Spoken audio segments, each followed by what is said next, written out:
I'm excited to play as Clementine. The Walking Dead Season 2, Clementine's journey continues as she learns to survive in a world gone mad when everyone is out for themselves. Who can she trust? Look at her! Little Clementine's all grown up. Yeah, I'm really excited about this. How's everyone doing? How has your Tuesday been?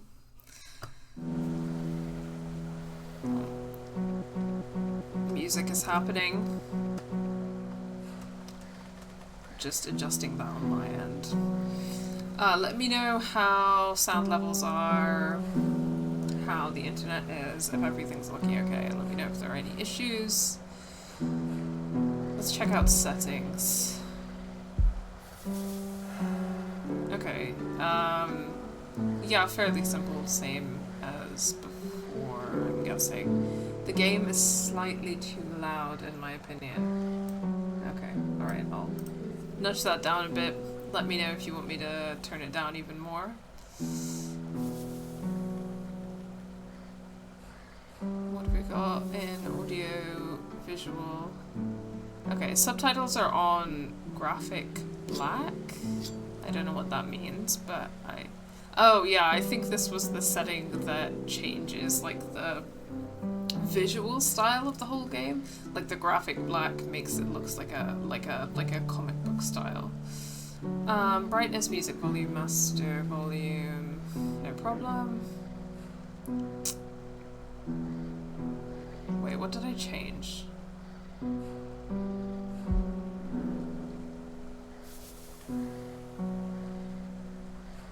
Did I change anything? No, that's all the same. Okay. Subtitles are on, but it didn't seem like there were any additional subtitle settings compared to the first game. Display style standard. Okay, I'm not entirely sure what that means either, but I guess we'll see.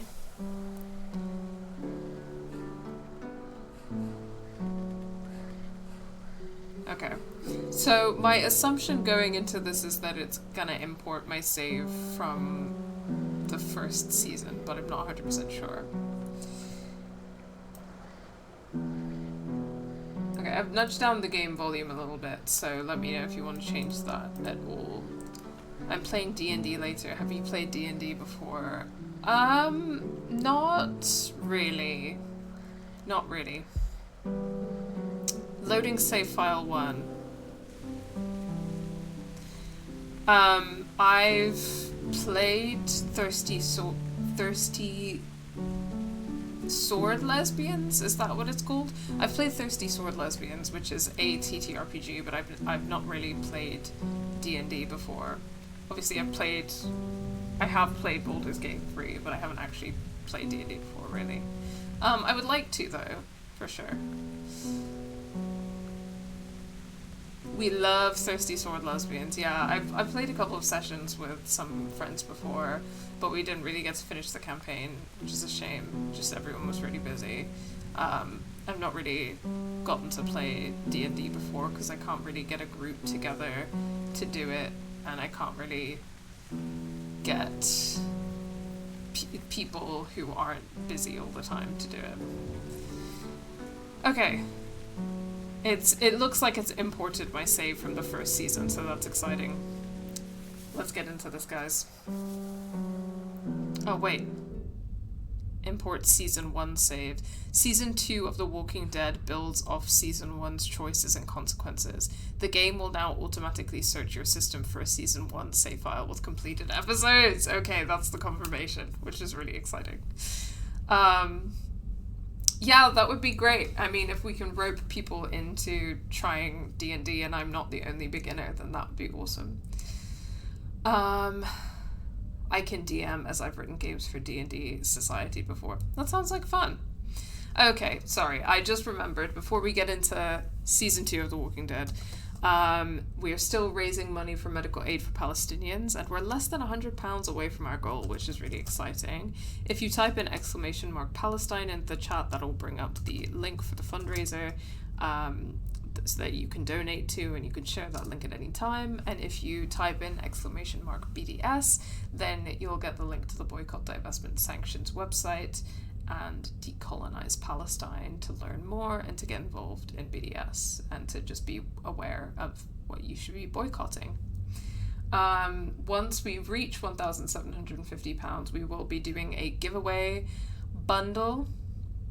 It will be a bundle of indie games, but I'm not 100% sure what they will be yet. Haha. So, yes, but there will be a giveaway. But it's fine, because I don't think we'll reach that number today necessarily. But we're figuring out this week what exactly the giveaway bundle is going to be, but it's going to be some great indie games, and I think one of them is going to be Validate, which is exciting. Do we have the updated content warnings? We have the updated content warnings in a timer, so that should pop into the chat every so often, but let me also include it as a command. I should have done that earlier. Thank you for reminding me. Okay, fantastic. That should be updated now. So let me give it a go. Let me type in !CW into the chat. There we go. So we've got content warnings for The Walking Dead, including character death, animal violence, gore, blood, guns, murder, child death, child trauma, suicide, abuse, including sexual, psychological, and physical abuse, cults, racism, homophobia, disableism, eugenics, starvation, malnutrition, emergency medical procedures in a non-sterile environment, like amputation, displacement, kidnapping, and stalking. This content warning list is not exhaustive. I think that the list pertained to the first season. I'm not sure it pertained to the other seasons. So please take care. All right, let's get into it. Season 2. Save file found. A Season 1 save file was found. You will now need to choose a save slot from Season 1 to continue your story. Oh, this is so exciting. For replayability purposes, this is really, really exciting. Choices will be randomly generated for any unfinished episodes. This is the one. Okay, and you can get it randomly generated if you've never played Season 1 before. But we have. So.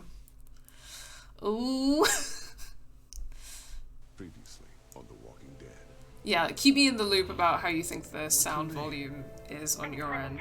Because the music was really loud, but I think everything else is a bit quieter. I know who you are, and I know you're a killer. Lee, did you have to kill those men? I hope you know what you're doing with her. I got it!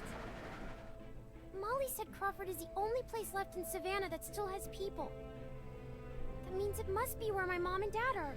Okay. No problem, B. Thank you for reminding me about the content warnings and for giving us a content warning list. Clementine? Clementine! Hey, Lost in Fairy, I am also so excited for this. We've imported our save file from Season 1, so our decisions will be impacting this playthrough. Exposed to what she has been with you. I wish I'd killed him. Lee, I do regret I that. saw my parents. I know. I don't regret much, have to shoot but I you. regret that. Lee, no. That don't mean it, Krista.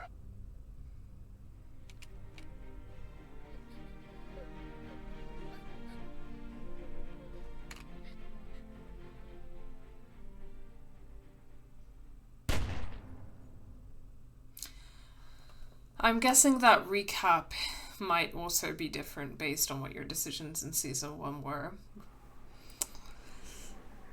Oh, I'm so excited to play as Clementine. She looks a little older in the images, so I'm guessing some time is gonna have passed.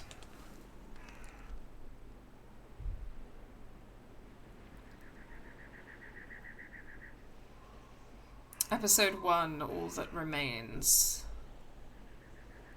Also, we have subtitles, but there weren't any additional subtitle options, so I think it'll be the same as the previous game. Omid, you can't be serious. I am. We are not doing that. Why not? Because. Okay, so she found Omid and Krista. Come on, Krista. What's wrong with Omid? We're not calling our baby Omid. One of you is enough. She's pregnant. Clementine, a little help here? Omid the second. No. Omid Jr. No. You have to admit it has a ring to it. What if it's a girl? And we name her Krista. But I'm Krista. I don't want to call her Krista. That's just confusing. Krista will So remember name her that. Genevieve. I don't care. How can you not care? You're not taking this seriously. I take every. Maybe we did know she was pregnant, but now Especially she's the woman's like future. pregnant. Keep talking, and you'll be sleeping in the rain tonight. Remember that time in Barstow? Vegas weekend. Why don't you get cleaned up in the girls' room, Clem? I hope the sink works in there. I wouldn't count on it. Just be careful and make sure to keep track of your things. We'll be right next door. Okay. I'm assuming that we're gonna have some kind of childbirth without sufficient Hello? medical sterile environment, so maybe that's something to expect. Okay, slightly different. We've got a slightly different reticle. But make sure the bathroom is safe. Use the left stick to walk and the right stick to look around. So we've got the similar point and click mechanics from the previous game with just some slightly updated graphics. She looks around the same age, so, and Krista is heavily pregnant, but I don't remember finding out that she was pregnant in season 1, but it might just have slipped my mind.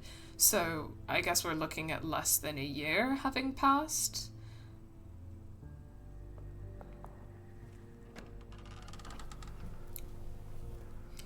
Oh, gross. I'm kind of wondering if, if you told her something different, if Lee told her something different, about who to go and find,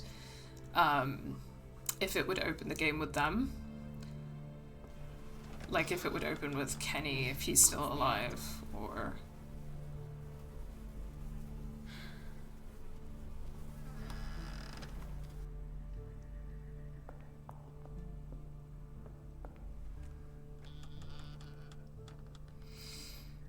I don't remember her being pregnant in season 1. You definitely can find out she's pregnant, but I don't know if it's something that always happens or is dependent. Guess it's safe to get cleaned up. Yeah. I'm not sure. Maybe one day if I ever rewatch my own playthrough, I'll find out whether we found out that first time.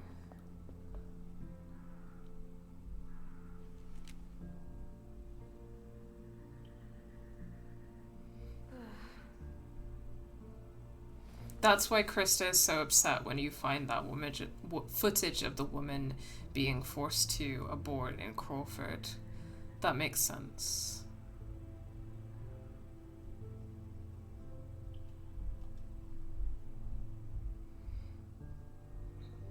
Please have water.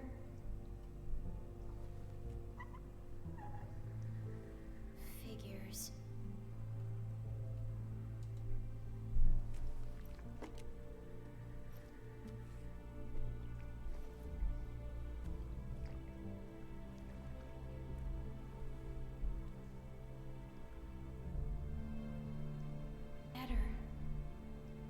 Oh no.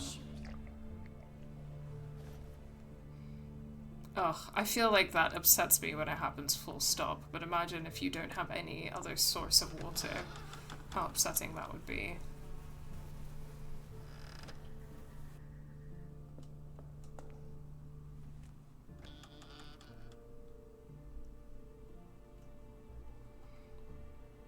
Slay of Krista and Omid, despite having known her for only a few days in season 1 and having their own kid on the way, being like, Clem baby, we'll take care of you. Yeah, they're real ones. They're the real ones, for sure.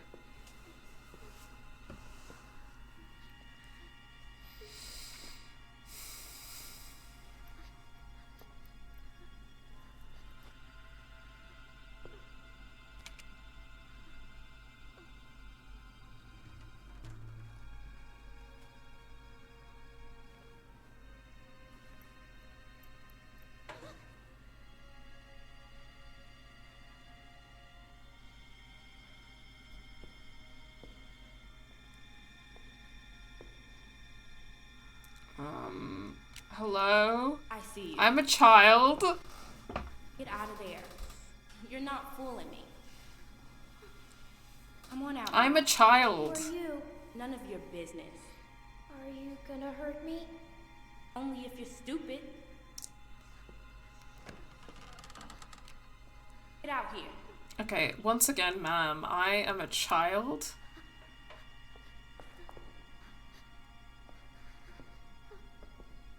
I don't care if children murder people regularly. It's still wrong. Come on, let's see.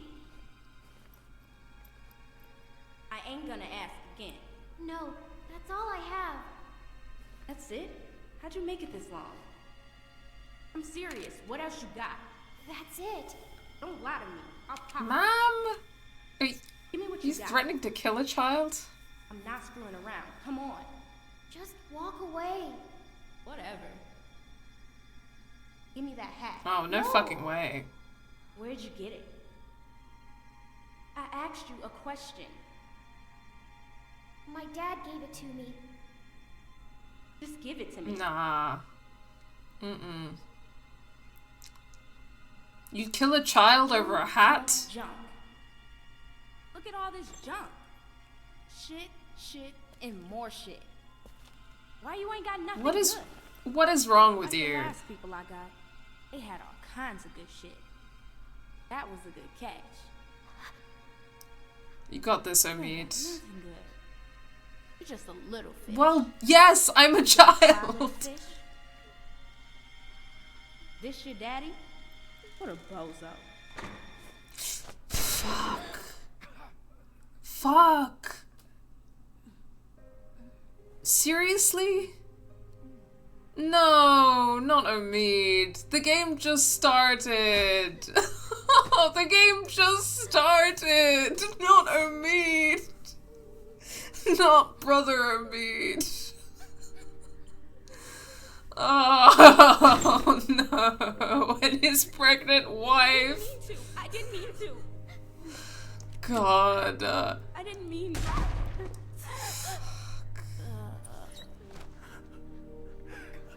What do you mean you didn't mean to? Why were you waving a gun around? At a child? Oh God. Omi, can you hear me? Omi. Why you gotta kill the only brother?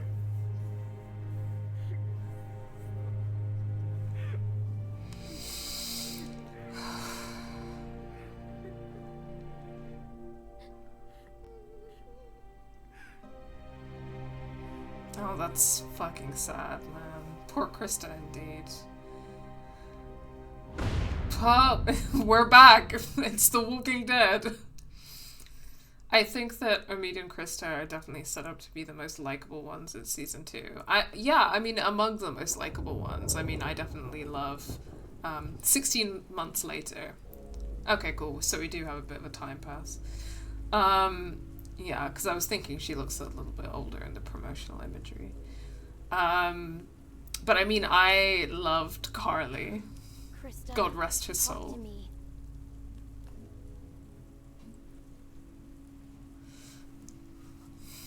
Oh, God. Poor Krista.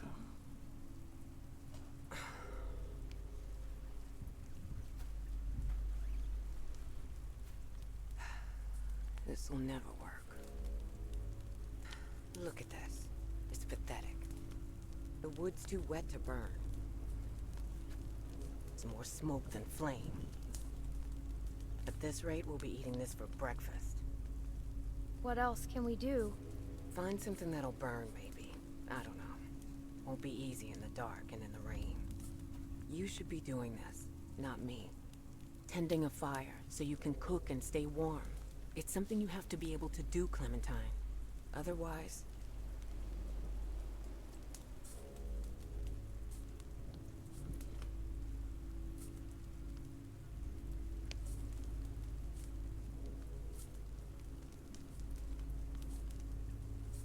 We need to find a group. People we can trust. We've been on our own for too long. Trust? You think you can trust someone out here? Not now.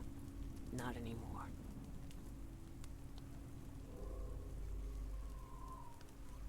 freezing. You think this is bad? Wait till we get up to Wellington. Then talk to me about cold. If we make it. Krista, We still have a couple hard I know months that ahead this of is us. hard, This rain will turn to sleet, but this is not Then ice. Clementine's fault. then snow. It won't be easy. I understand what you're going through, but Is it safe there? Safer than here because of the cold. Or so they say. We just need to keep moving north. does the cold affect the zombies? It's been 16 months, so what happened to Krista's baby? Yeah, I was just wondering that.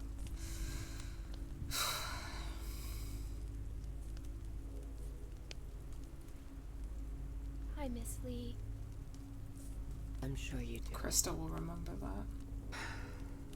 I'm gonna go look for more wood. You just keep the fire lit. I don't think Krista is blaming Clementine exactly. I think she's hardened and thinks Clem needs to be hardened to survive. Yeah, I mean, I get what she's saying, but, like, it's not about what she's saying. It's about the way that she's saying it. Which, again, like, I'm not super holding against her because I can only imagine what she's, like, going through. But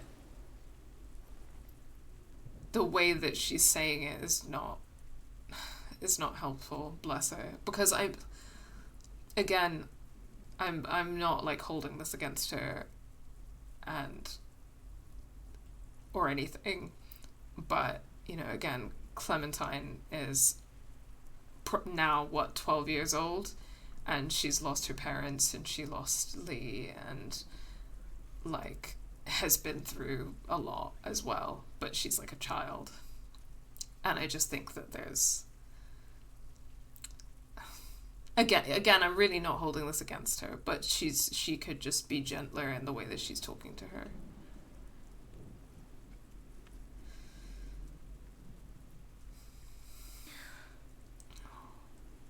I was thinking when we were in the bathroom and the girl, like, takes the photo out of Clementine's bag and says, "Is this your dad?" I was thinking, it's not her parents, is it? It's a picture of Lee. Confirmed now. Oh, and here's that drawing that she did of Kenny and Katja and Duck.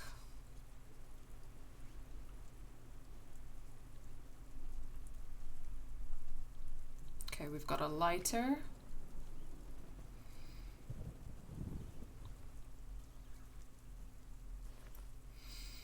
It's weird seeing this game at this age now. I think Krista and Omid were meant to be around the ages that we are now.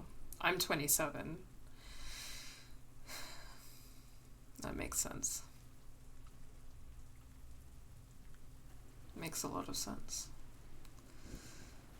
I'm amalgamating our ages together to avoid acknowledging that I'm in my 30s now.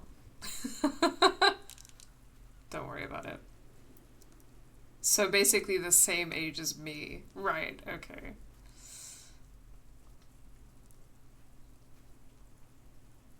It's crazy how much, like, in children, the difference between 9 and 12, like, she already looks so different. Like, she already looks so much older, you know? Press and hold X. Then push the left stick to move it towards the kindling.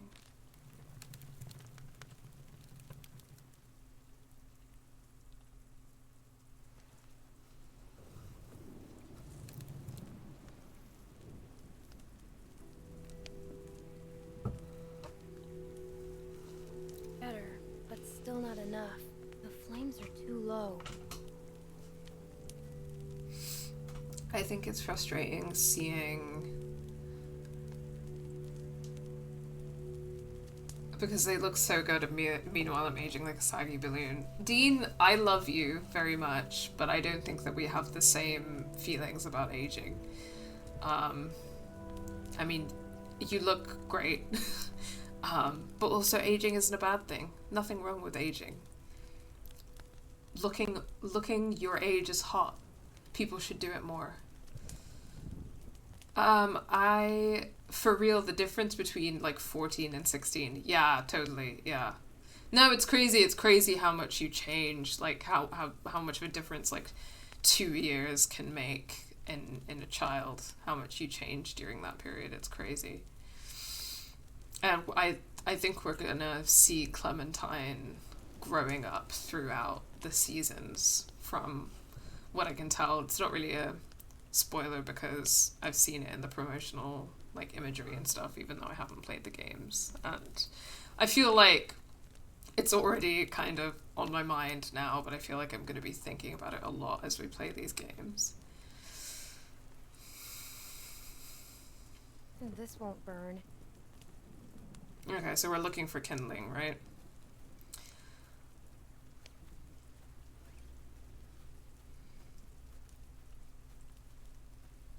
I like her little outfit, though. She must be really cold, though, bless her. This is not enough clothes to be wearing, and it's not waterproof. I know she said she was cold, but I'm just thinking about it now. Like, I'm feeling it in my body. This'll never burn. It's too wet.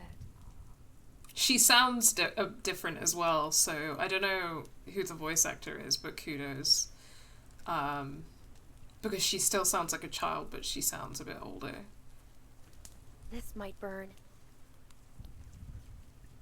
Oh, okay, so I guess we don't need kindling, we need a big guy.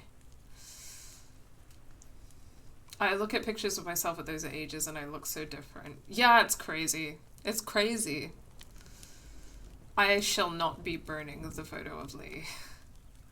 I can burn the drawing of Kenny, Kutcher, and Duck. I don't know about this because I hate Kenny. I hate him. But I don't hate Kutcher and Duck. So I don't know if I'm like deep enough to burn a drawing of them, you know.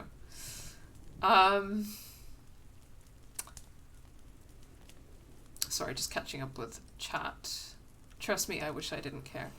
Yeah, I know. I know it's hard to stop caring about these things, even if you know that you shouldn't. Which is why I'm not trying to like be judgy or make you feel bad for that, but I'm just trying to remind you that it doesn't matter. 'Cause sometimes if you hear it enough, then that helps. Oh, wait till season 3. I'm saying nothing. I was blown away. Okay. Alright. Let's just burn the log.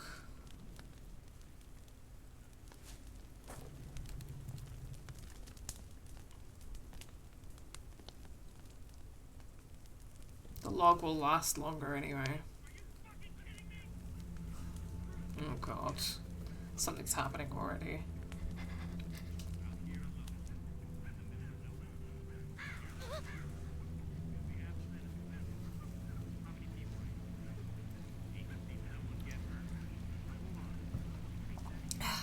I'll have to stop joining you for season 3 because I haven't gotten around to playing these again myself and finishing it yet. Well, that's a shame. Who do you think you're fooling here? We'll miss you. What's the truth, and you don't get hurt. We won't miss your smell, but we'll miss you. I'm by myself. Bullshit. She's lying. Oh, Cut the fucking shit, leave lady. her alone. It's just me. Come on, guys. I'm helping her, obviously.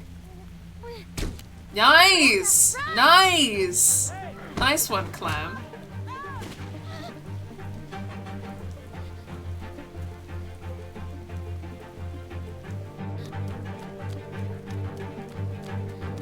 Get the fuck over here.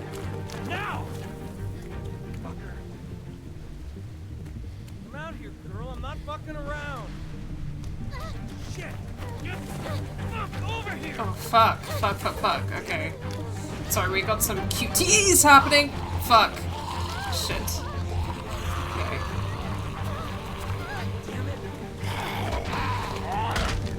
Ah! Come on. There we go. Okay, sorry. Just getting the hang of this. I have to move the left stick with the arrow and then... Leave me alone! Fucking running. Swarming. Yes! Get him, girl. We're smashing X. There we go. Oh, yeah, get him. That thumb is gone. Get the fuck off, buddy. Leave my daughter alone. Jesus, are you fucking kidding me? Yeah, I'm a resilient kid. You're not gonna get me. You're on my last fucking word. Stop fucking kicking.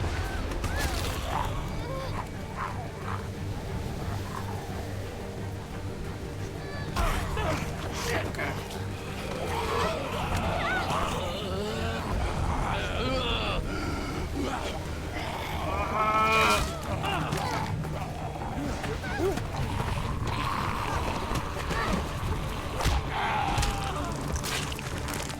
Get him!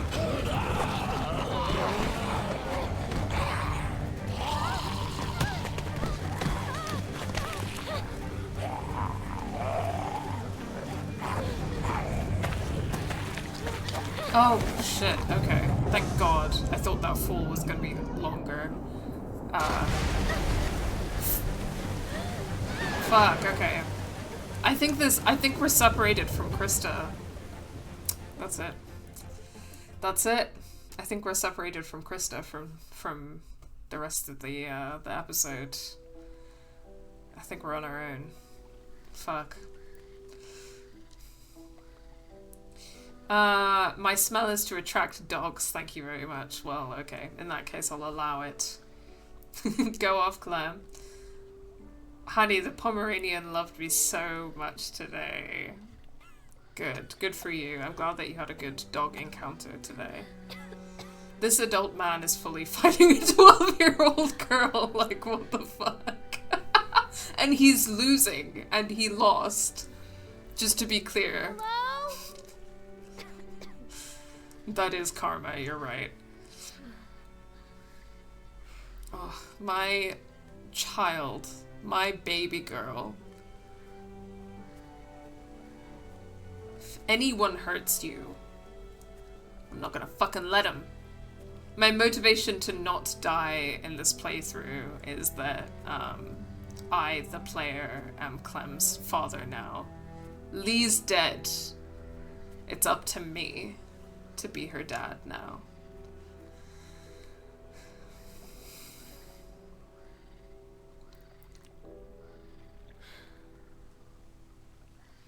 It was so funny because her aunt came to pet her and she got about 2 seconds of attention before she decided to ditch it all and sit in my lap. Wow, you were chosen.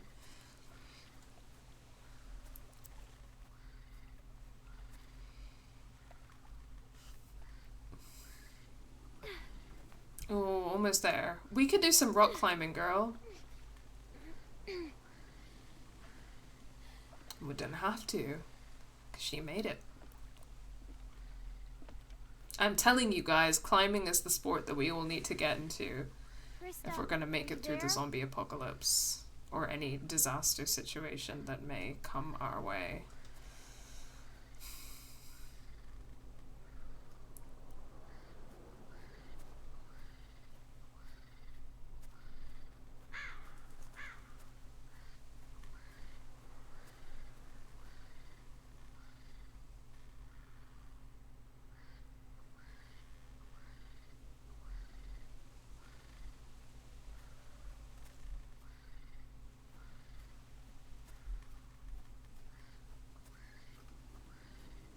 Okay, R2 for me to walk a little faster. Oh, thank you for reminding me to hydrate.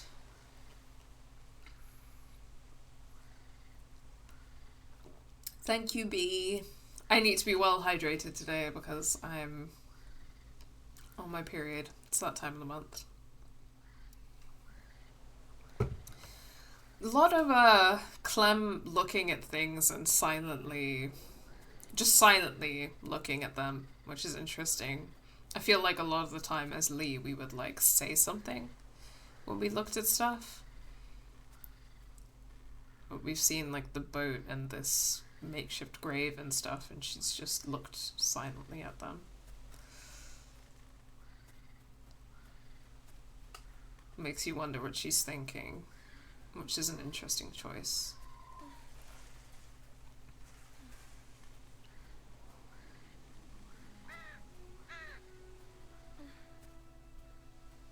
I love being the resident hydrating Sara on stream person. Thank you for your service.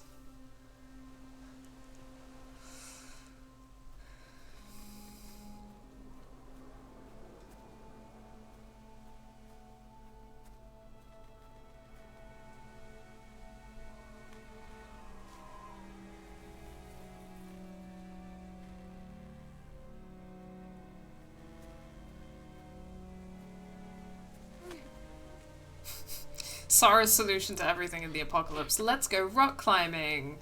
The other survivors, Sara, were trying to grow cabbages. You can grow cabbages. I'm gonna do some scouting so that I can climb some rocks. And also, when the zombies come after me, I'm gonna climb trees so that they can't get to me. Then we'll see who's laughing.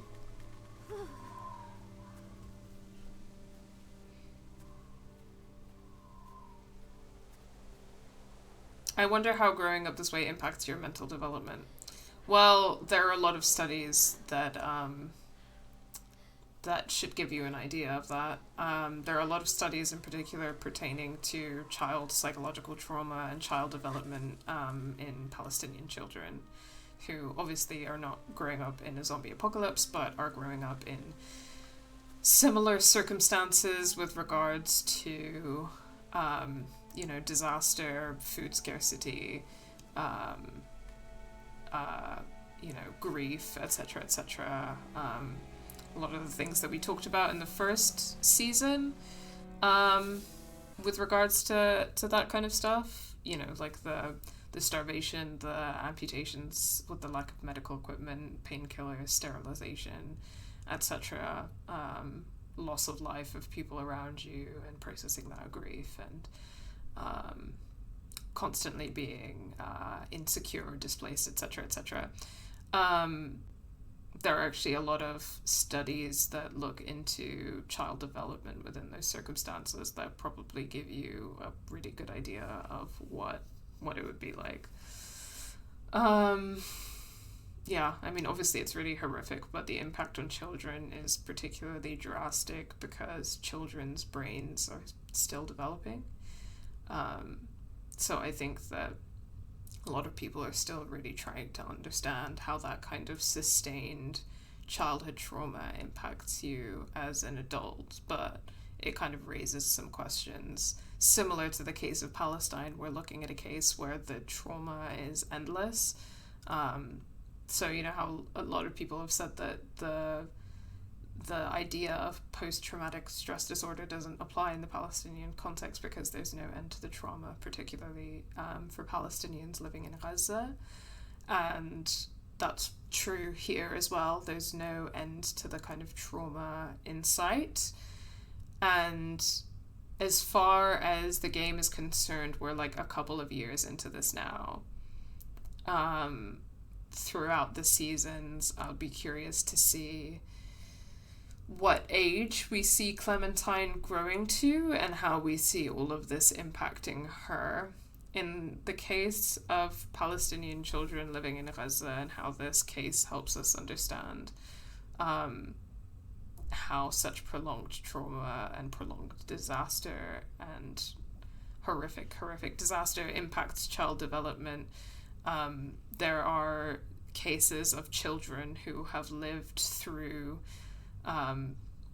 over 5 military assaults and redevelopment attempts in Gaza since 2005.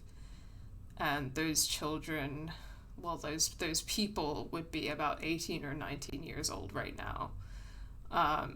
So if, inshallah, like many of those people survive this ongoing genocide and live to adulthood beyond the age of 19, then we're looking at people who have survived like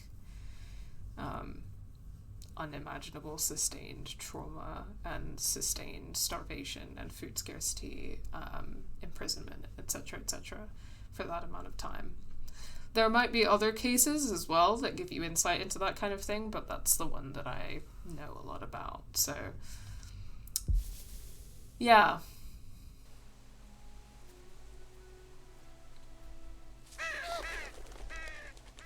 I'll catch up on chat in just a second, guys. I feel like something is about to happen.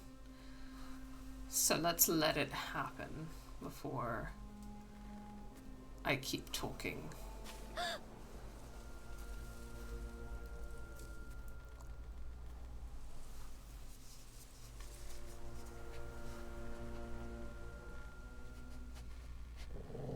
Doggy! It's okay, boy. It's okay. It's okay, I'm safe. I'm a friend.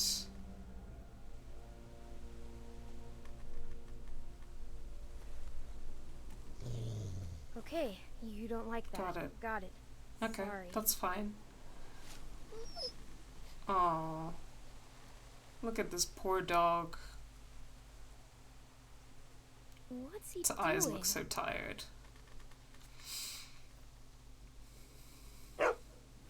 I think this is the first time... Hey, what'd you find, boy? Is this the first time that we've seen a live animal in this series? When I'm a bit more stable myself, I'll get back to protest and reading. I can share links with you if you want, if it is a topic you're interested in reading about. But that's understandable. Don't put yourself through it Looks until pretty you run feel over, ready.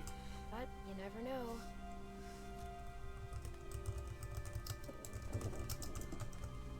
Let's look around for some food. I'd also really recommend a book that I'm typing the name of in the chat now. Psychoanalysis Under Occupation by Stephen and Laura Sheehy.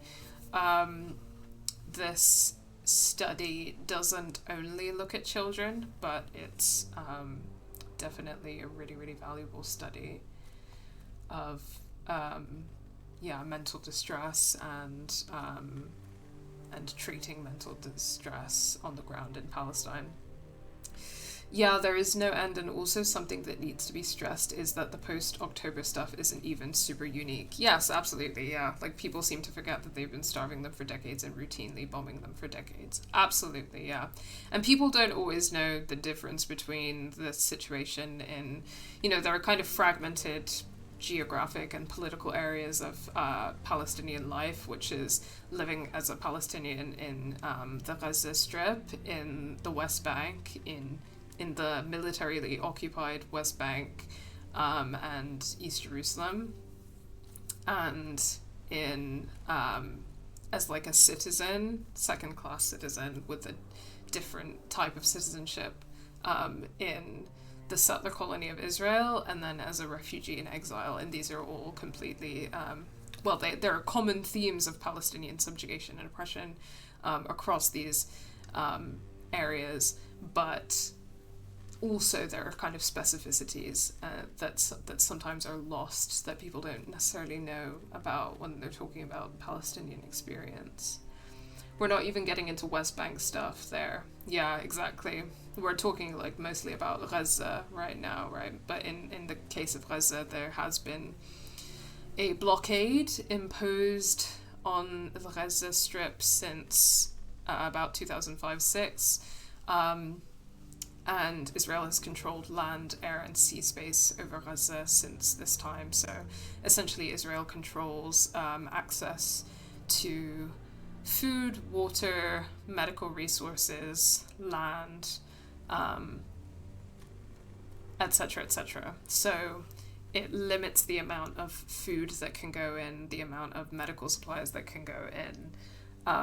And even outside of the context of these various military assaults, obviously there's the one that's been going on since October, but there have been military assaults sort of every 2 to 3 years on Gaza. Even outside of the context of those, which massively damage the infrastructure of society, including, sanitation, healthcare, education, etc., like these vital resources, there is like an imposed blockade, which means that consistently Palestinians living in Gaza don't have access to enough of this stuff anyway. So Israel was, for example, like politicians would talk about putting Palestinians in Gaza on a diet, quote unquote, because they would like restrict the amount of calories going in that people could have access to. So people have been on a starvation diet and receiving under the recommended amount of food and water there for a long time. So we're talking about growing up in these sustained conditions for 19 years, not just experiencing the military bombardment, but that as well. Which again is to not even mention the experiences of Palestinians in the West Bank, or in the settler colony of Israel, or the trauma, the kind of generational trauma of refugeehood and exile, and the trauma that people face living as Palestinians under other governments, where being Palestinian is persecuted under those governments, like in the UK or the US, etc.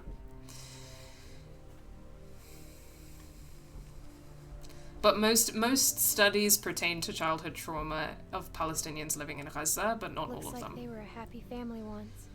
Hope they left some food behind somewhere. Okay, let me have a look around.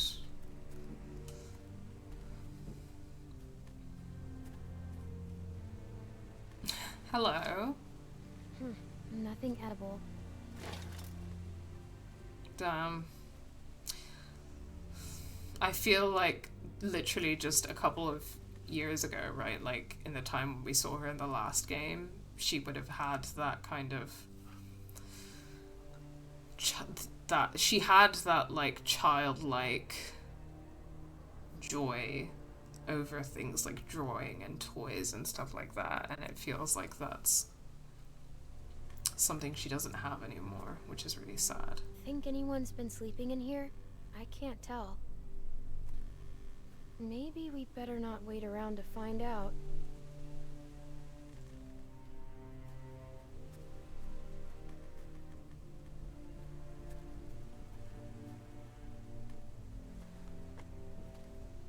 Hey, wanna play?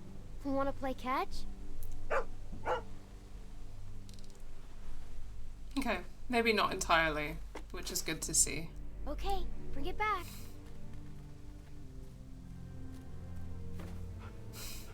Good boy, good boy.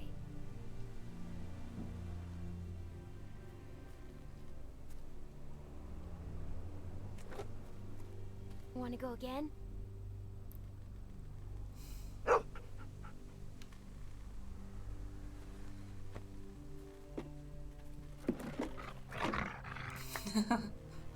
Oh.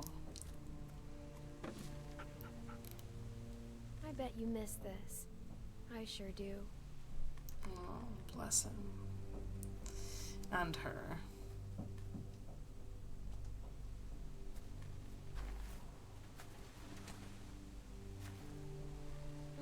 Empty. Better keep looking, boy.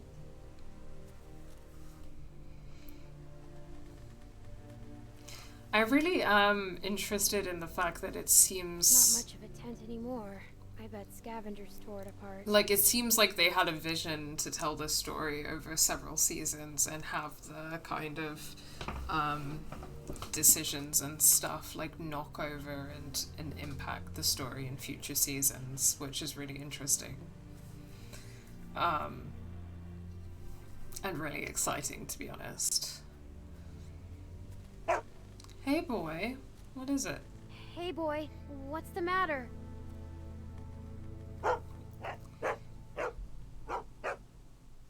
Shh, we have to be quiet.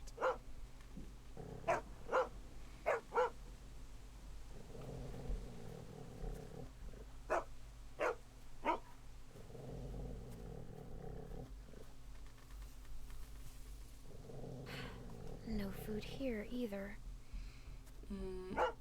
I still need to get the last book you recommended to me on British modern ties to Palestinian oppression and Israeli support. Yeah, that was Friends of Israel, right, by Hel Akkad. I think I have a copy of that, so I can always lend it to you. I haven't actually read it myself yet. Please let there be something good in there.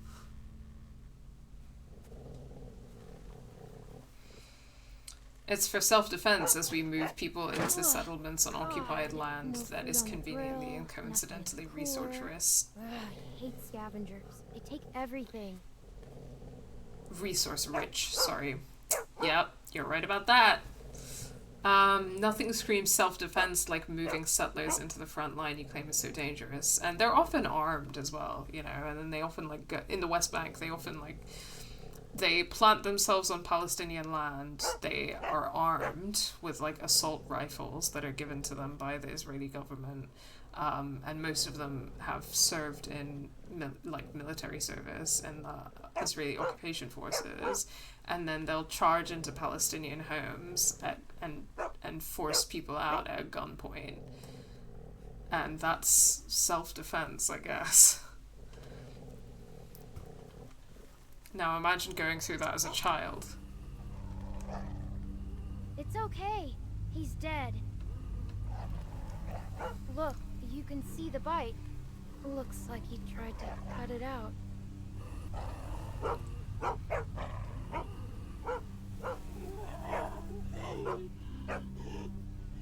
It's okay. We're smart. He's not. We're smarter than all of them. That's what Lee said in the last episode. That looks like it hurt.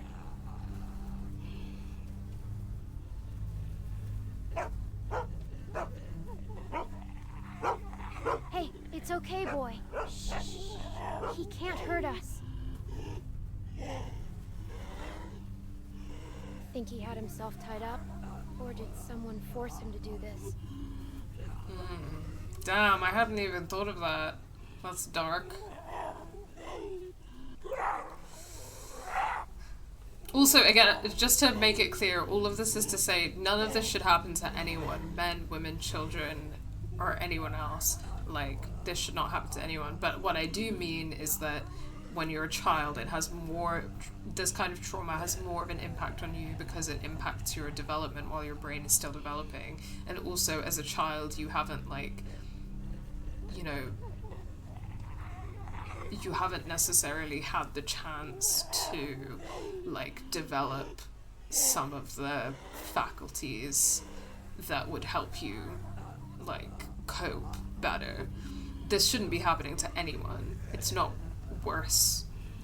It's not, like, morally worse that it happens to children than to anyone else, but just to kind of say that it does impact children differently for that reason, right? Especially when you're so young that you like, it's hard to understand some things. Okay, I need to do something about his arm, then. There we go.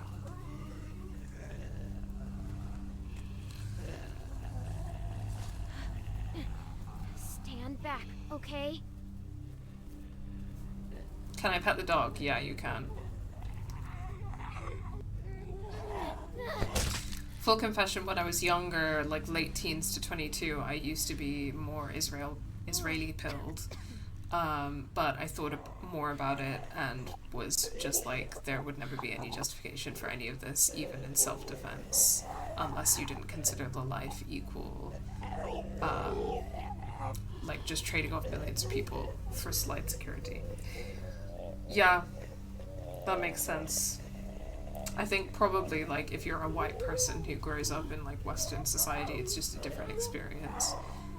Whereas, like, when you're Arab or Muslim like me, you kind of you learn much earlier in life about it.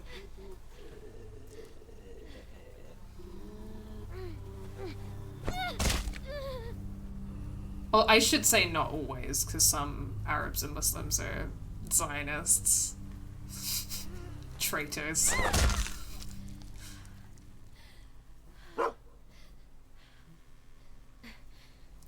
See, we just have to stay out of their reach. Oh, look at him. He's like, I'm your friend now. You protected me. I am your friend now. That's right, I am your friend. Poor guy. That's interesting. Sorry, it's just interesting that she said poor guy. I think that it's one of few times in this game that you've seen people showing compassion to the walkers, and Clementine being able to like look at the walkers and see a human being and like have empathy for them, and you know, she has to do what she has to do, but she doesn't feel good about the fact that she has to do it. There's something about that that's really like, I don't like to know. think that if they were alive, they'd probably want to help you. Nothing. My sweet, sweet girl. I love you so much. I love her so much. Still pretty sharp. At least we found something useful. We won't go another night without food, okay? It's you and me, buddy. It's just embarrassing, some of the things I used to think now. Yeah, I mean, you know, we can't go back and change the past, right? And everyone internalizes propaganda, and everybody grows and changes. So I wouldn't like. It's good to acknowledge it. Like, I think that people who pretend that they never used to have certain like right-wing views or like have internalized certain propaganda are stupid and wrong, because we all probably have at some point. So it's good to acknowledge it, but I wouldn't feel like too bad about it, because you are where you are now, and that's good, and you should be proud of that. Well, you know, here we go. and hopefully we can encourage other people to go through the same journey.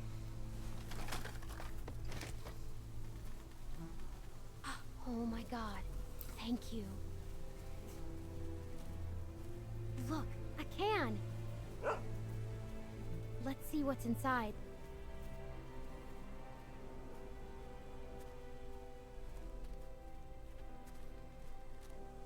We're friends now. What are we naming the dog? Do we get to name the dog? Please don't be bad.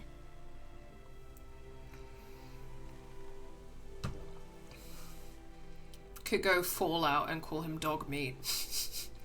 But what I will probably actually do is give him a food related name, because those are the only acceptable pet names in my opinion. Actually no, my friend gave her kittens some really hilarious Arabic names recently. Thank God. A couple of them were food related, but not all of them. Oh, don't go... I know you don't have anything else, but going in with your hand, you could get cut on it, right? I guess you were pretty hungry too.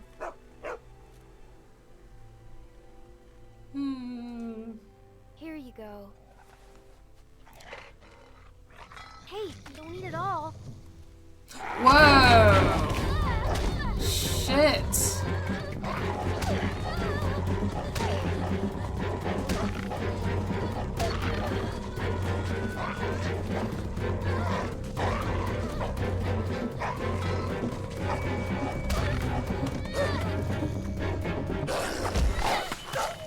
Shit. I can't believe the dog betrayed me. Okay, well now the dog's name is Little Bitch. Damn.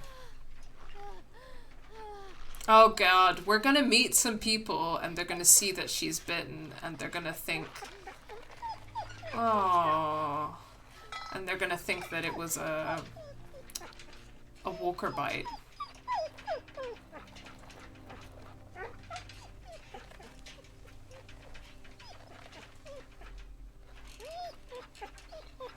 I'm sorry, dog meat. I'm sorry.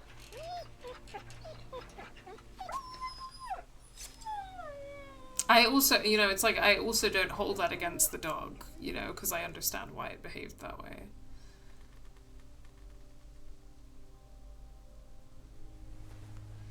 I just feel bad. That's rough.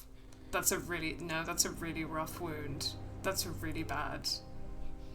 We need to be able to wash that. She'd need stitches. Oh, rest in peace. My mom has been pro-Palestine for a long time now, pretty much my whole life, so when I started learning about the stuff, I got the full context and was like, yeah, no, Israel's the bad guy. Yeah. My mum's best friend from back home, from Sevilla, is Palestinian, so we grew up with Palestinians as well.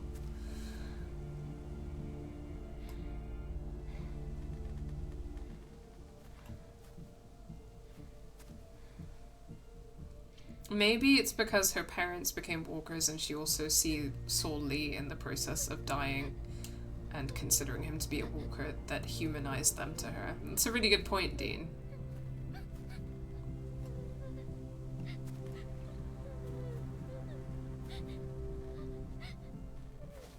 Oh, we're sad about the dog.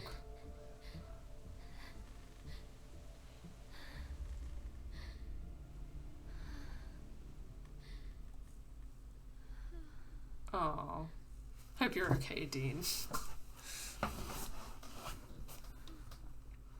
Did Clem see her parents as walkers in the finale of season 1? Yes, she did.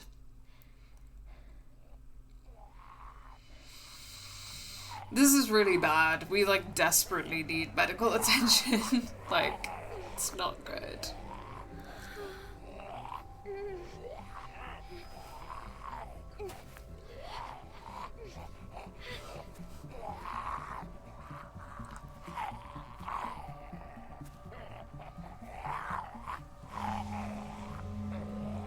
Listen, I'm trying to run.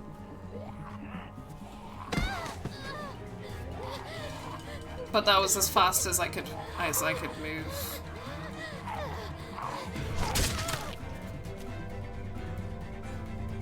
Hello? Oh, crossbow.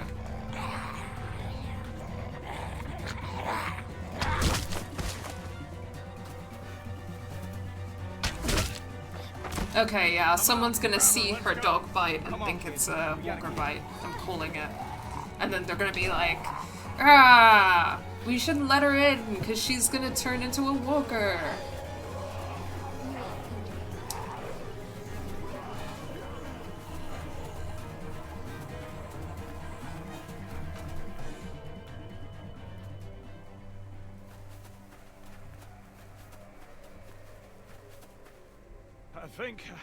I think we're safe.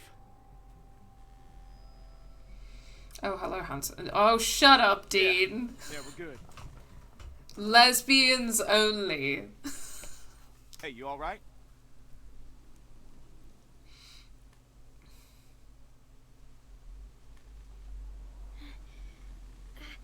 I think so. Oh, sorry. Bisexuals are also allowed in the chat. However, gay men and straight women, get your shit together. Get it together. What are you doing out here? What are you doing only being attracted to men? There's no chance you made it this long on your own. I don't want them thinking we're doing anything but trying to help you. I'm not sure how the group's gonna feel about another mouth to feed. God, here we go. My friend and I got attacked. These folks mention what they were after? They might have just wanted food. And we were cooking some sort of weasel. They attacked you for a weasel? Damn, that is low. They didn't mention any names, right? They weren't searching for anybody?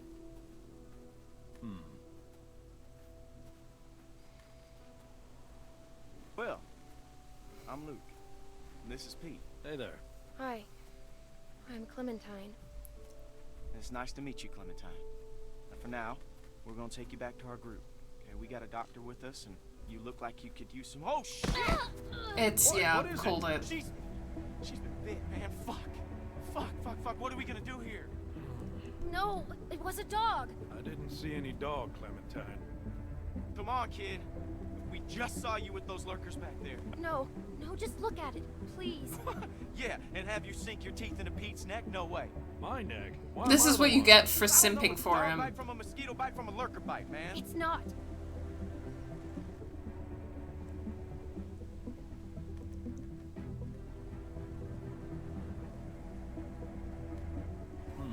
All right. Let's see it. Whoa, hey, watch yourself. Hey, don't look at me like that. You're the one that's bit here, okay? I will look at you like that, you prick. See? Is it like she says? Well, it could be a dog. Hard to say. So where'd this dog go? The one that did this. What does that matter, Pete? Seriously. I killed it. What? Really? A dog shows up and bites you and you just kill it? What would you have done? I don't know. It attacked me. Still, you don't kill dogs. Dude, what is up with you? Clementine, Yes?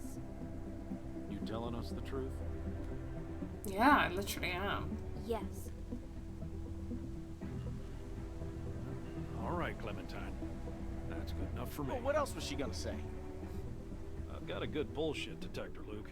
That's why you can never beat me at poker. You don't always beat me at. Alright, how can you be sure? Well, I'm sure I ain't willing to leave a little girl in the woods. Thank We have you. a doctor with us that can make a call.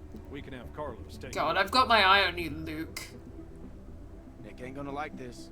Not with what happened. You don't have to remind me of that, boy. Right. Sorry, sir.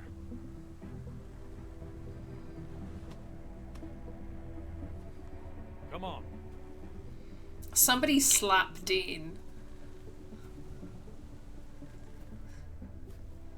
Somebody reach through the computer and slap Dean. Clementine, are you feeling all right? I'm fine. Just tired. Well, you better be fine. Because I ain't carrying you anymore with that bite on your arm. Don't worry about. Oh, shit. I changed my mind. Kill him! Kill him!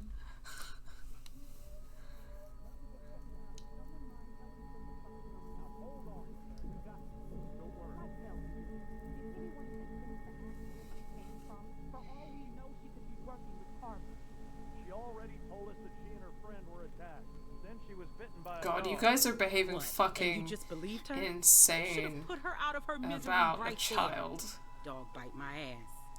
I need a doctor. Keep your finger off the trigger, boy. Oh, whoa, what the You fuck? idiot! Every lurker for 5 miles probably heard You're the one that. telling me to fucking shoot her. Everybody just calm down for a second. Clementine, you okay? I just need a doctor. And then I'll go. I don't want my arm to get infected. None of us. Good girl, she has basic medical knowledge. We got a doctor right She's here. gonna be just Okay, fine. I'll have a look. Now what the hell is wrong with you people? Okay, she's just scared. We're all scared, Luke. Don't act like we're the ones being irrational because we don't buy this. She's a story. child. I don't know how many times I have to say Why this. are we even arguing about this? Let me take a look.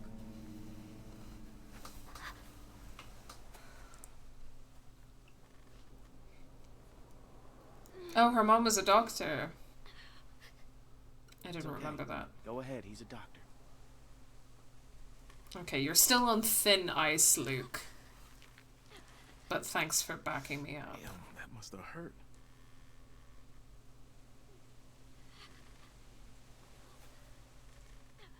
Come on, those are definitely not human teeth marks. Come on, guys. It got you good. This isn't how we do things, man.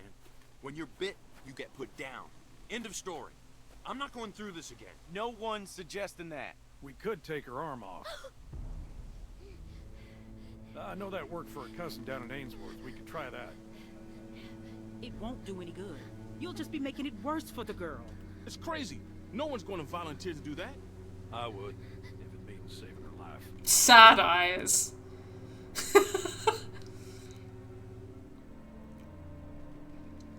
I promise you, it was just a Carlos dog will bite. remember That's that. all it was. We'll know soon enough, young lady. Who's she? Sarah, what I say, stay inside. I want everyone to keep something in I don't mean mind. to be any trouble. I just want to stop the bleeding, and then I'll go. You'll never see me again. I promise. Okay, you need Where stitches, exactly would you go? I think. To find my friend Krista. Forget it. You won't get 5 feet. understand you're scared. And I feel terrible delaying treatment. We've got to be sure.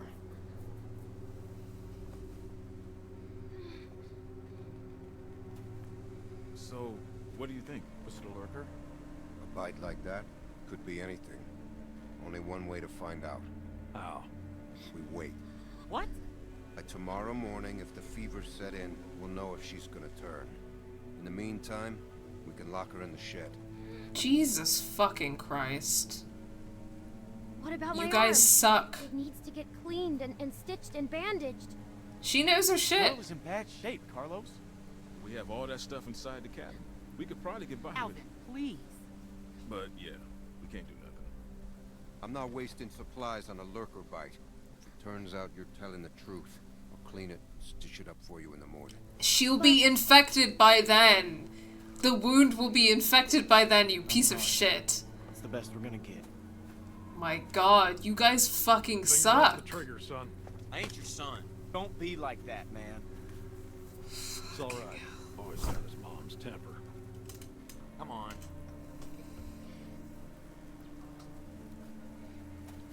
This is just a waste of time, you'll see. And when she turns, I ain't gonna be the one cleaning up the shed. Jesus Christ, woman.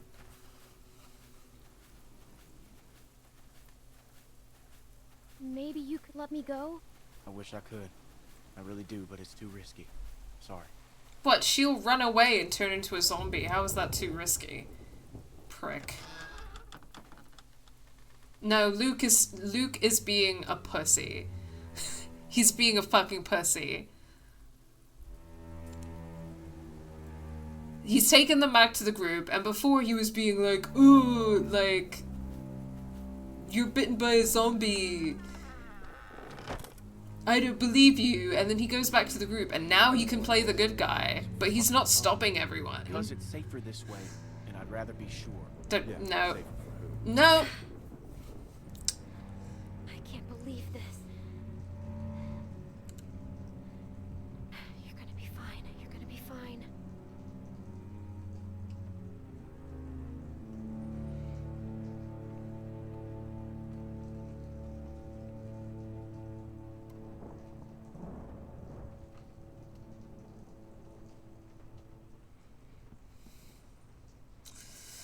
I don't get the scene because to be ultra cautious, treat it and then leave her restrained for a while to see if she's turning. Yeah, I agree. That's smart. Letting her get infected is fucking stupid. Not only is it inhumane, it's just stupid.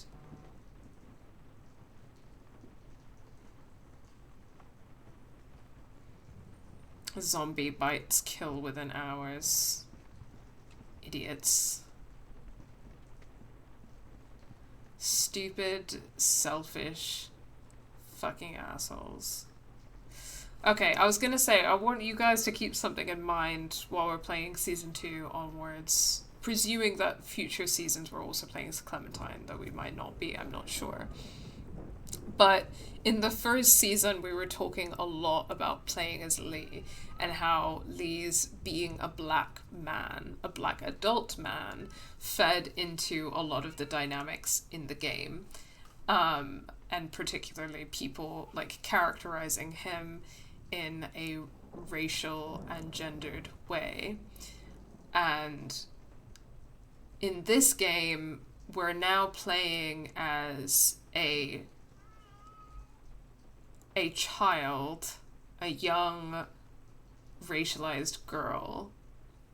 So we're in a very different situation because there's the question of being a child, which I don't know how much we've gone into this on the channel before, but I'm very much in the school of thought that children are an oppressed class because they are. I mean, all the material evidence is to that point. We live in a society where adults have rights and children don't have rights, wherein that kind of is defined legally by being above or under the age of 18, and that's just the reality of the situation. Children don't have rights and adults do. So we absolutely live in a society where children are an oppressed class. So there's that, and then there's obviously kind of a racial and gender dynamic again, but a very different one because it's a young racialized girl. So I want us to be thinking about that and paying attention to that while we play this season onward, because I'm really curious to see how people are going to be interacting with Clementine, and what's happening now is kind of the first instance in which we're getting that. And that's really interesting. Not much left in here. I guess if I have to, I can use this for stitches. Okay, we're gonna take care of ourselves.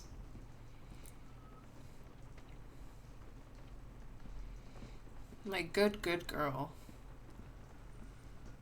God, she's kind, she's resourceful, she's smart, she's empathetic. Clementine, could you stop being a perfect angel for like 2 seconds? No? Impossible? Okay, that's fine. I didn't really want you to.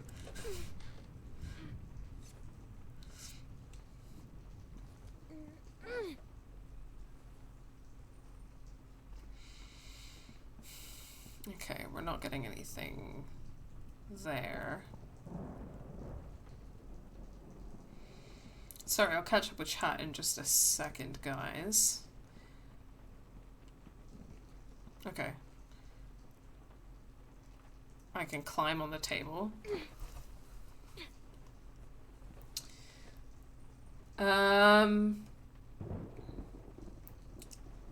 Either turn her loose because you're afraid and want to save supplies, or treat and see. But this doesn't make much sense in general for anyone's motivations. Yes, for sure.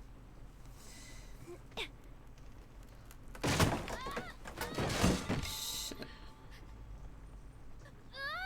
Oh, Clem.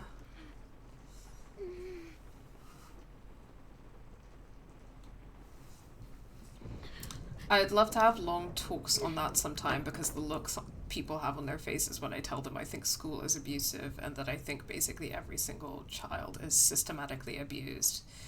Well, Foucault had a thing or two to say about school, you know? So I don't really get into it in the video, but you know how in the sit and judgment video where I talk about justice, I use Foucault's Discipline and Punish as kind of a theoretical framework to talk about carcerality. And one of the things that Foucault writes about actually at length in that book is, I alluded to it in the video, I alluded to the way that he talks about the fact that our society is structured as a prison, and that various aspects of our society are structured as prisons. So his analysis of the prison is not an analysis of the building that we call a prison in and of itself, but it's an analysis of a society that is structured as a prison, and how that manifests in various aspects of life. And a couple of the institutions that he talks about are hospitals, which is a whole thing, and we do talk a bit about kind of disability politics and the political dimensions of hospitals in the channel. I talk a lot about that in my video on Vampire, but also schools. Schools are structured as prisons, and they operate on kind of like a value of discipline, which is central to this kind of like carceral way of structuring institutions. And that's something that he talks about actually quite a bit in that book. So, and the thing is, I think that if anyone thinks that school isn't a prison, then they're absolutely kidding themselves, right? Because think about the way that schools are structured. You can't leave. If you leave, you'll get suspended or expelled, or you'll get bad grades. If you get kicked out of school, then you won't be qualified to get a job. If you can't get a job, then you can't pay your bills, or pay rent, or have a place to live. You can't have a bank account. You can't live, right? So essentially, in the way that our society is structured, you go to school or you die, right? And it really is that serious. It really is that serious. And people really need to understand this.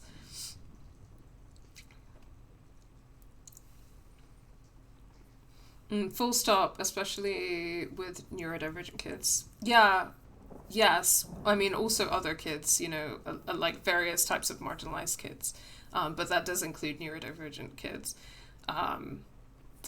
Like, I don't know, I could talk... I don't love getting into it. I could talk all day about, like, my experience of, like, schooling as a racialized person. Especially when I was, like a very young child. And how horrible that was. But that's a whole other thing.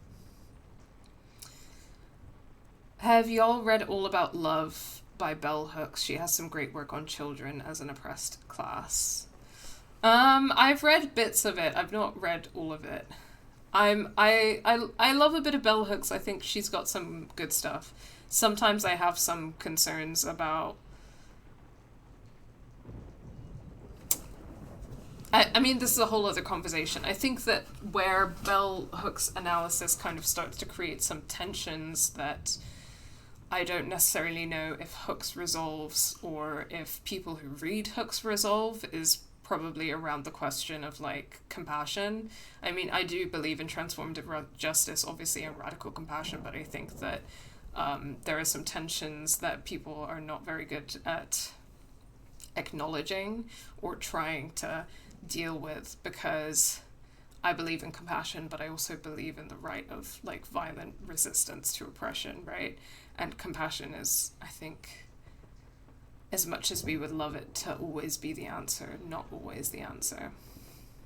I honestly do not know what video that is. Sorry. It looks like B is explaining which video it is. Yeah, it's the one with Ellie from The Last of Us as the thumbnail on the channel. The way that kids have to ask to go to the toilet, I wish it was just standard to just go to the toilet. Yes! Yes! Exactly! How fucked up is it to have to ask permission to go to the toilet? That is a bodily function. You know what happens to people if they don't, like, listen to their bodies and go to the toilet when they need to? They can develop, like, infections. They can develop illnesses if they're not allowed to go to the toilet. It's a problem. It's fucked up. The way that adults can shout at children until they cry and that's normal, it's also fucked up. Yeah. Yes, we're all on board. Let's get it. This is going to be the playthrough where we get into some meaty, the oppression of children discourse. I feel it in my bones.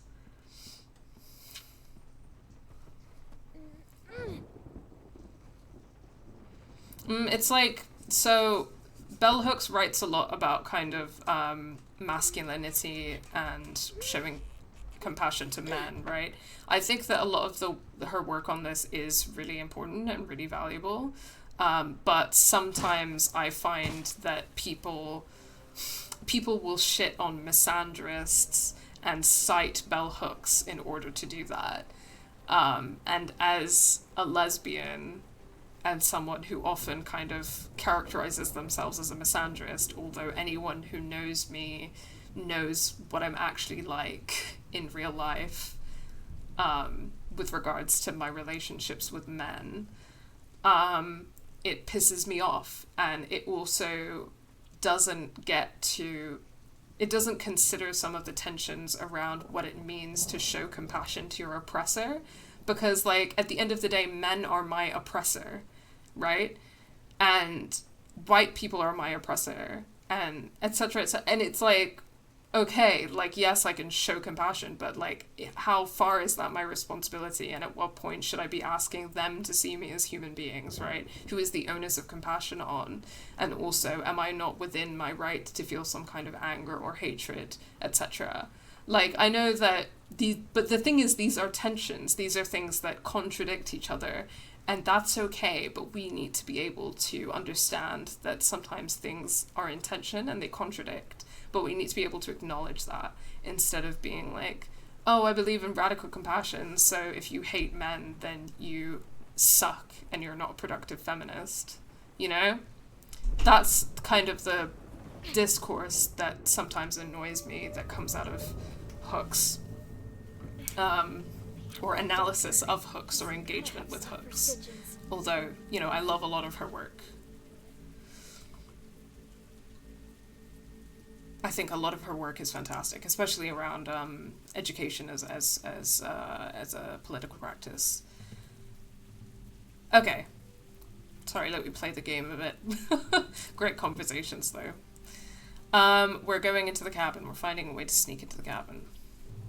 That makes sense, because we were not going to find medical supplies in that shed.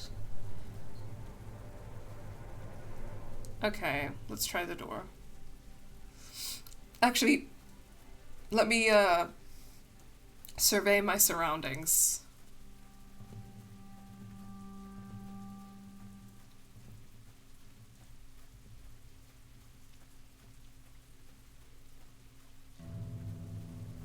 I think I remember a talk. Okay, here we go. This looks like it could work. I remember a multiplayer talk at one of the multiplayer conferences on Little Nightmares, I think is the name of the game. I've not played it before, but I know a lot of people know that game, right? And it was looking specifically at like childhood trauma or like child abuse in that game. I don't remember, but it was like focusing specifically on that aspect of it. I feel like the theme of childhoods in games is pretty fascinating, and it's something that I wanted to bring into my video essay on Barbie, which will eventually happen.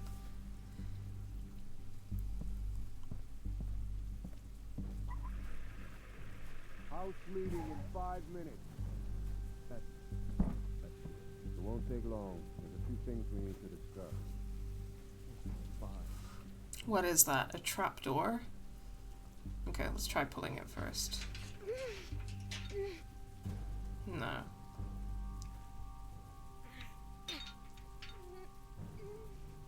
Okay, we're gonna pry it with the knife. Actually, in a playthrough of Little Nightmares at the moment. Nice one. Yeah, I've not played it yet. Shit.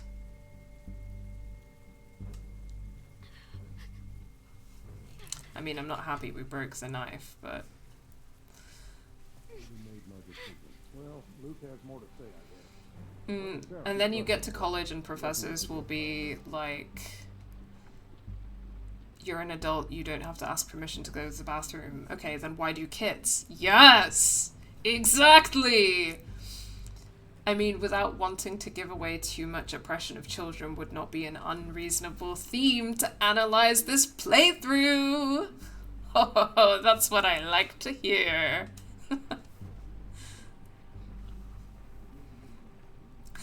In real life, I acquired Sara's compassion by booking tickets to the special Barbie movie screening.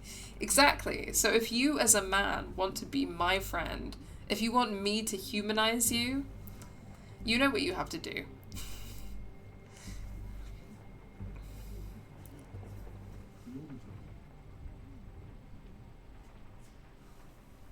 There's no way. She could be. We don't know. She's connected to somebody. There's no way she's out here by herself. She said she was with a friend and they got attacked. Yeah, right. Whoever she's with, they'll probably come looking for her. Great. They show up and we've got her locked in the shed. You think we should bring her in here? No, I'm just saying it wouldn't look too good.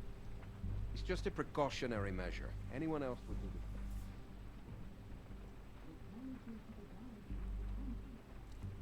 same. Luke just fucking stands around and doesn't say anything, you know?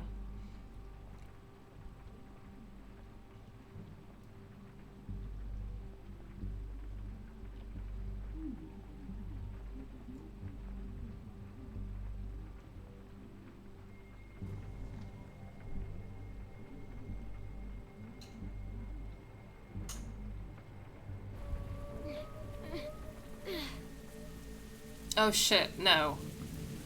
I need to get back in there. I didn't realize it was the exit to the whole building. I need them medical supplies. I hope I'm not running out of time.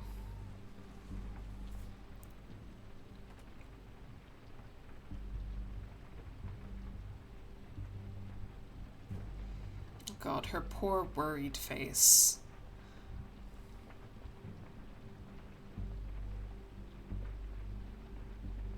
Up we go.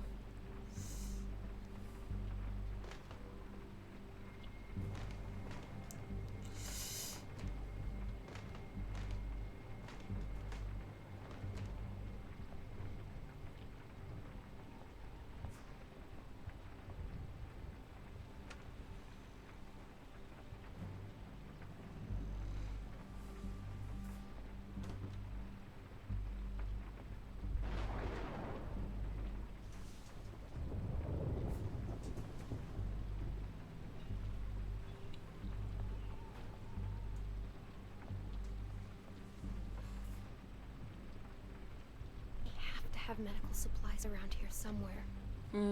They do. I would have imagined they'd have them in the bathroom, right? So let's try. Here we go.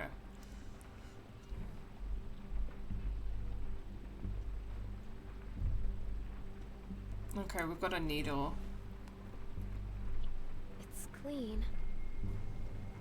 Well, I think we should take the needle Still cushion. need some bandages. Because it's... And something to keep it from getting infected. It's not gonna be clean when you put it in your ass, Clementine.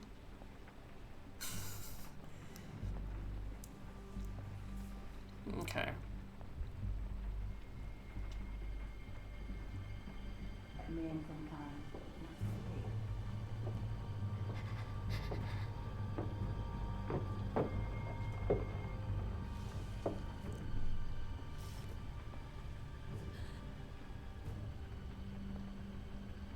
She's pregnant too. Damn it. Just need to have this baby. She's about to have a baby as well, right? Like, she's treating a child Let it be okay. like this, and she's about to have a baby, you know? That's deeply concerning to me. But then when it's her child, she'll be like, well, no, this is my child, so it's different. So there's also a whole analysis of, I mean, we've talked a bit about it already, but like nuclear families and all of that as well. You know, it's just like Kenny. It was different when it was his child. But nobody else deserves any compassion. Okay, so that was the bathroom. Let's try the bedroom. I'm assuming we need alcohol and a bandage.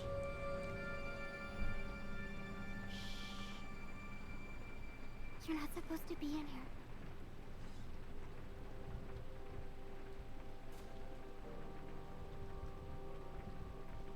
Hi. Can you please help me? Hello, fellow child. I'm not supposed to talk to you. My dad can't know. What are you reading? A book?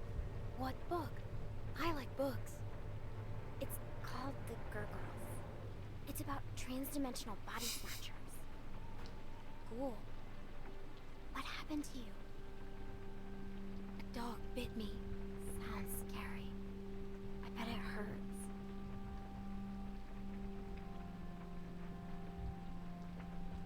You want to see it?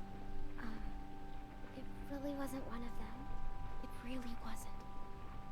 It's like the only person treating me as an equal right now is another child. I know, right? You have to bandage it, like my dad. Sarah will remember Yeah, that. I know. Help me. I need something to clean it up, and something to wrap it with.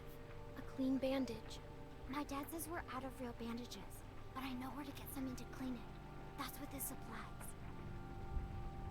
Okay. I'll help you. Good. Thank you. Thank you, Sarah. I'm Clementine. Yay. Finally, a friend. Right? We can be best friends. I haven't met another girl my age since way before. It's hard to be the only girl, you know? Rebecca's okay, but she's old. And that's it. Yes, we are friends. Promise? It's important. Friends have to trust each other, no matter what. Do you promise or not? Alright, fine. I get it. I promise. Me too. Friends. Okay, well, I've promised Sarah now, so I'm gonna have to stick to that. Swears forever. Whatever that See entails. if I can find the stuff my dad uses when I get a cut. Let me look around. Although, to be honest, considering what she's doing to help me, I think I'm more than happy to I think this is it. Pinky promise my eternal friendship. Someone will find you. Don't worry, I won't. I'm remembering the significance of promises in Life is Strange too. Thanks, Sarah. Yes. This one feels like a big deal as well, right? You still need bandages.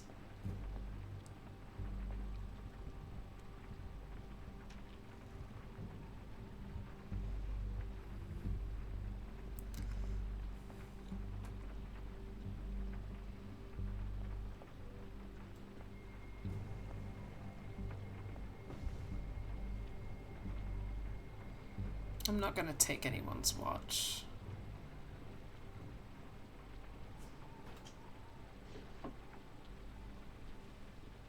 Rags.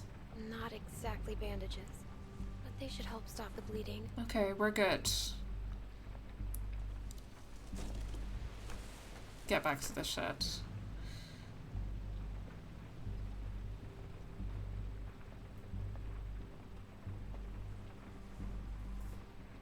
Damn, they have board games?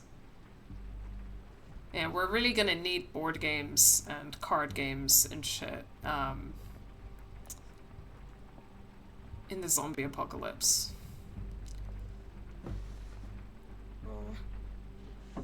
Because we're not gonna be able to play video games anymore, are we?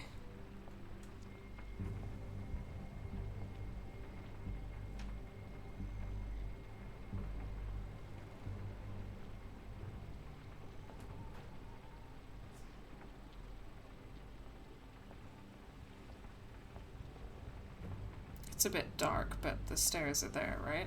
Okay, good. Whew.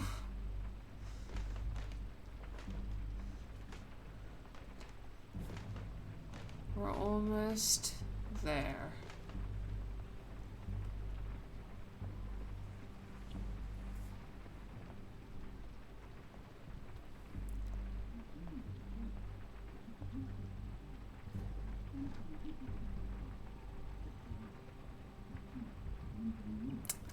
Perfect.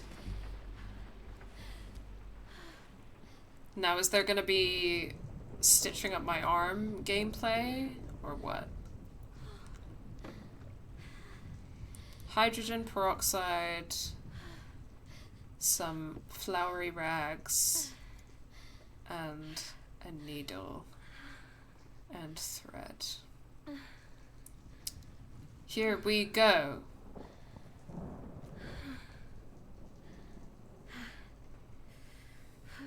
This is gonna suck. Yeah. Yeah, it is.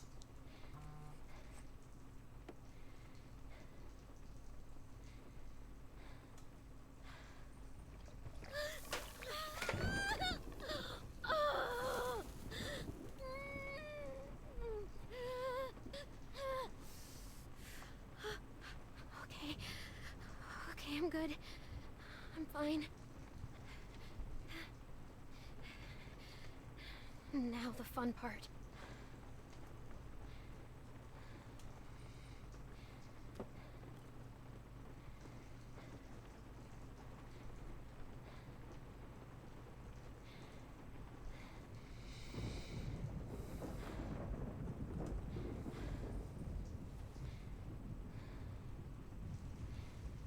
Now, just like last time. Just how Krista showed me.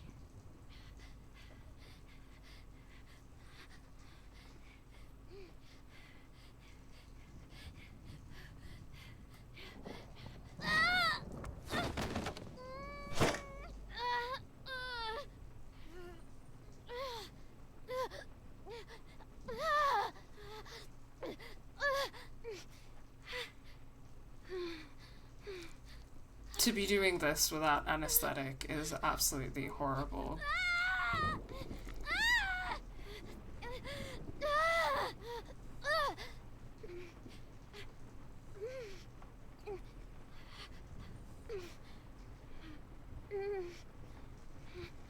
Yeah, that's completely fucked.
I'm surprised she hasn't passed out. Yeah. Yeah.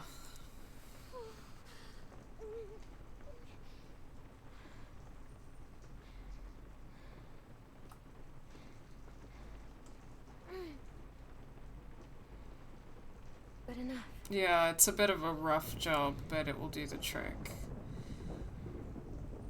Honestly, horrible, but I would probably clean it again before wrapping it. Because she did just puncture her skin again. There was more bleeding.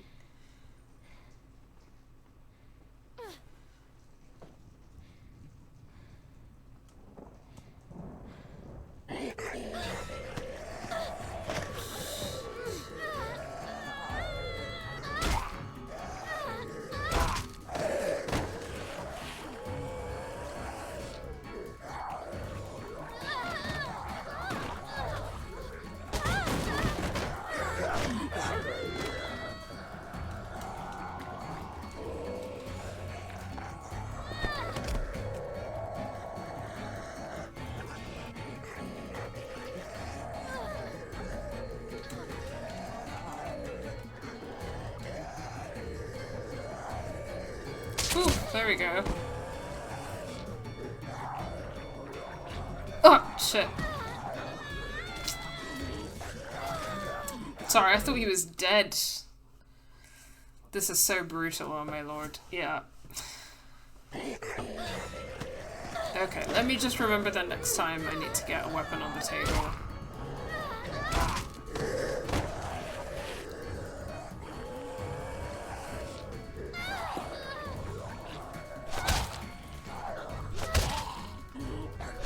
Nice. No, it still came through, yeah. Okay, smash. Okay. Getting the pitchfork.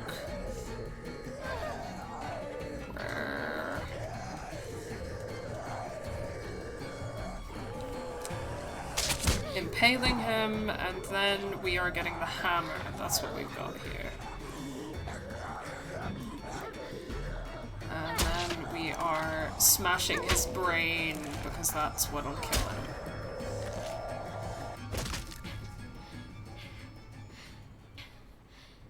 God, this girl has been through the fucking ringer tonight. Shit. What the? How the hell did he get in here? Little girl's tough as nails. Are you alright? I'm still not bitten. I never was. And you left me out here to die. You patched yourself up? Where'd you get that stuff? She steal from us? What did you expect her to This fucking doesn't change do? a thing. She hasn't done anything to us. Says the man not carrying a baby. Enough already. You left me no choice. You could have just left. Relax, Rebecca. Bring her in, and I'll take a look at her arm. Damn lurkers sneaking around out here. We better get inside. You hungry?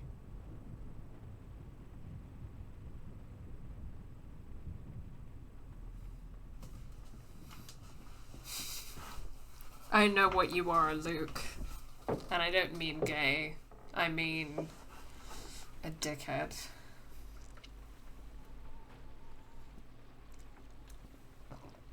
He plays Mr. Nice Guy when it's convenient for him, but will he stand up for you? No.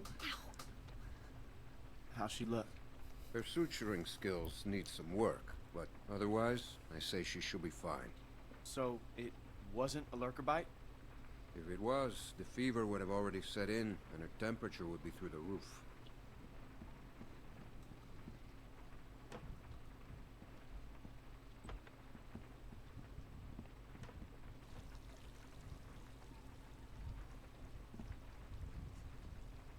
I wish you wouldn't have done what you did. I was hurt, and you weren't helping. Because we considered you a threat, which you were. Fuck you, dude. Maybe you still are. No, I'm not. We put you in that shed out of concern for the safety of our loved ones. And then you escaped and persuaded my daughter to steal from us. I'll give you the benefit of the doubt, but there are a few things you need to know about my daughter. Okay. She isn't like you. You may not get that initially, but once you're around her for a while, you'll understand. If she knew how bad the world is, what it's really like out there, she would cease to function. She's my little girl. She's all I have left, and I would ask that you stay away from her. What the fuck is wrong with you? She needs to grow up sometime. You do not know what she needs. Rebecca was worried you might be working with someone else. That your being here was no accident. This is a child. What the fuck is wrong with you people? You are not to be trusted.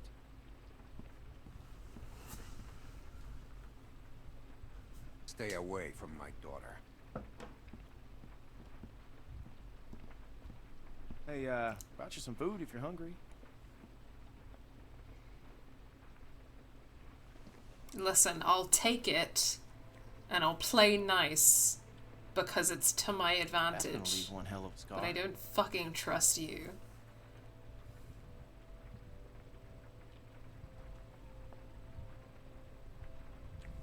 Yeah. You know, I get it. You're pissed that we locked you up, and I'm sorry.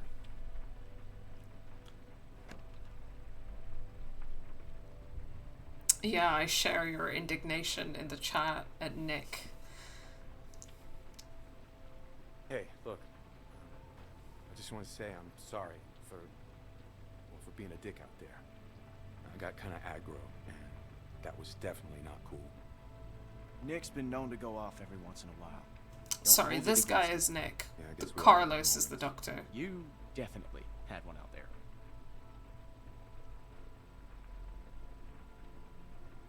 Nick will remember that. Whatever.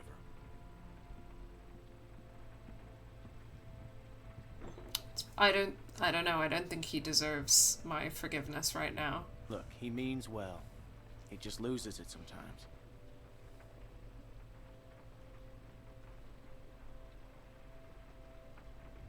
He would have shot me. I know. But he's not a bad guy. Okay, he just lost it. That's it.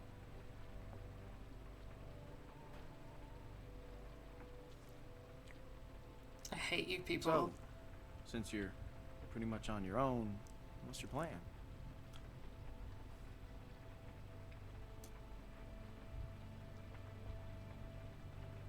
I don't know. I'm kind of on my own now. Well, you're welcome to stay here if you want. Okay, let yourself heal up. Take some time to sort things out. Do you think everyone else will be okay with it? They'll just have to deal with it. So, what happened to your parents? If you don't mind me asking. What a I question. mean, I assume what happened to them is what happened to just about everyone's parents. just so young. Didn't think you could have made it on your own for so long, but maybe you did. Other people took care of me, if that's what you're asking. I was just curious on how you made it this far. I just tried to stay with good people and not do anything dumb. Hey, I'm sorry. I shouldn't. No, you shouldn't.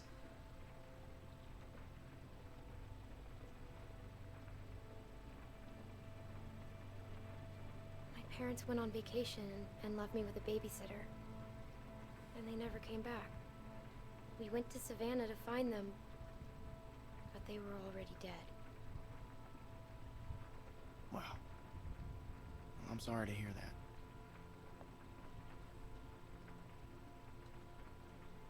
This man found me and took care of me. We met up with other survivors and we all tried to make it, but it didn't work. His name was Lee. He taught me how to survive. He told me to stay away from cities. What happened to him?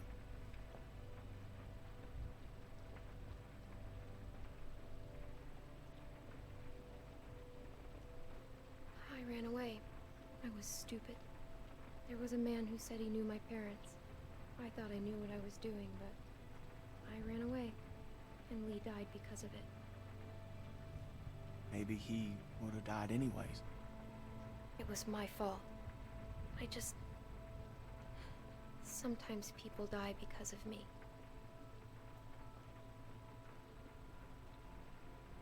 Luke will remember that.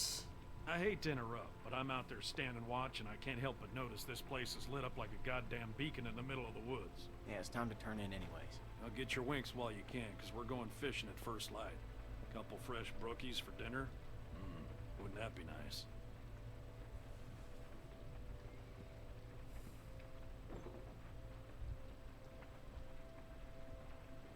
Okay, this guy, that guy's vibes are alright. Okay, he's been a good egg since the beginning so far. You're still here.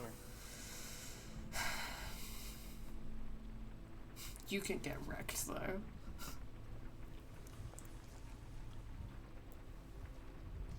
I wouldn't get comfortable if I were you. I'm not comfortable.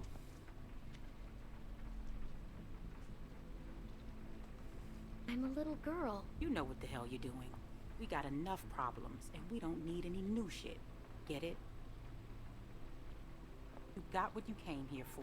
Now go.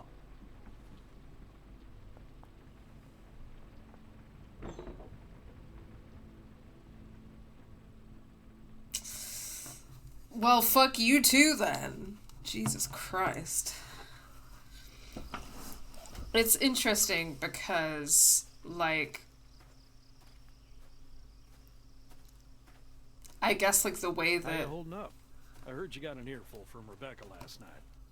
Just quickly, just briefly, I guess, like, some of the themes and the ways that children are often treated can be that they're seen as dependents, which in this scenario, kind of like we encountered with Crawford and stuff in the first season,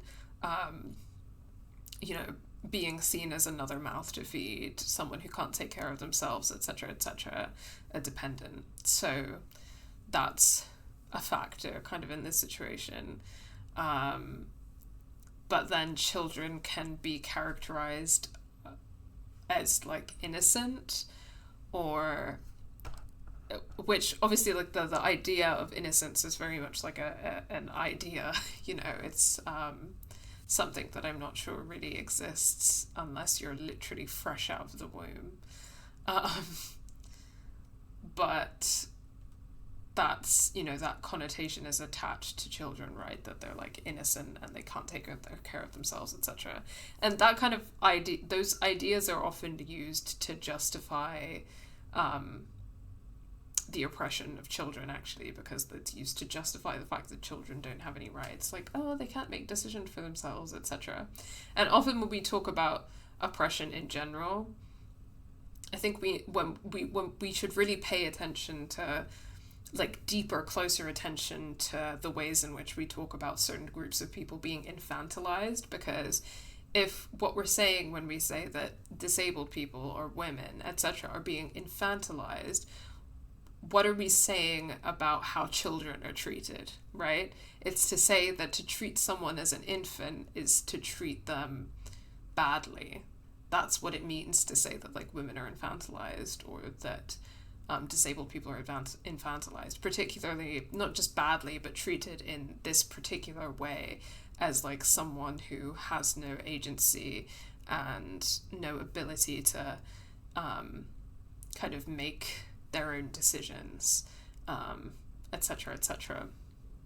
But another dimension to this is that this is very much a particular kind of child that we are talking about in this, because there are many children in this world whose childhoods we can't understand in this way, particularly racialized children, and many both living in the global north and the global south. So living as like racialized people within kind of white majority societies or settler colonies, and also just within the global south, kind of exploited within this global system of imperialism or white supremacy, because racialized children are seen as not being children, essentially, right? Like they're not innocent, they're already grown up.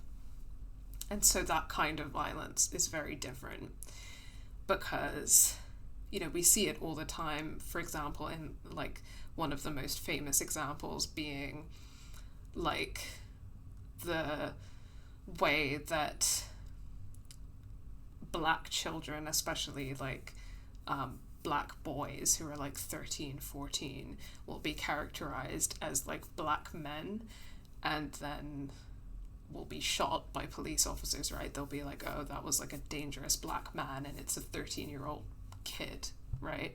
So these racialized children are being adultified.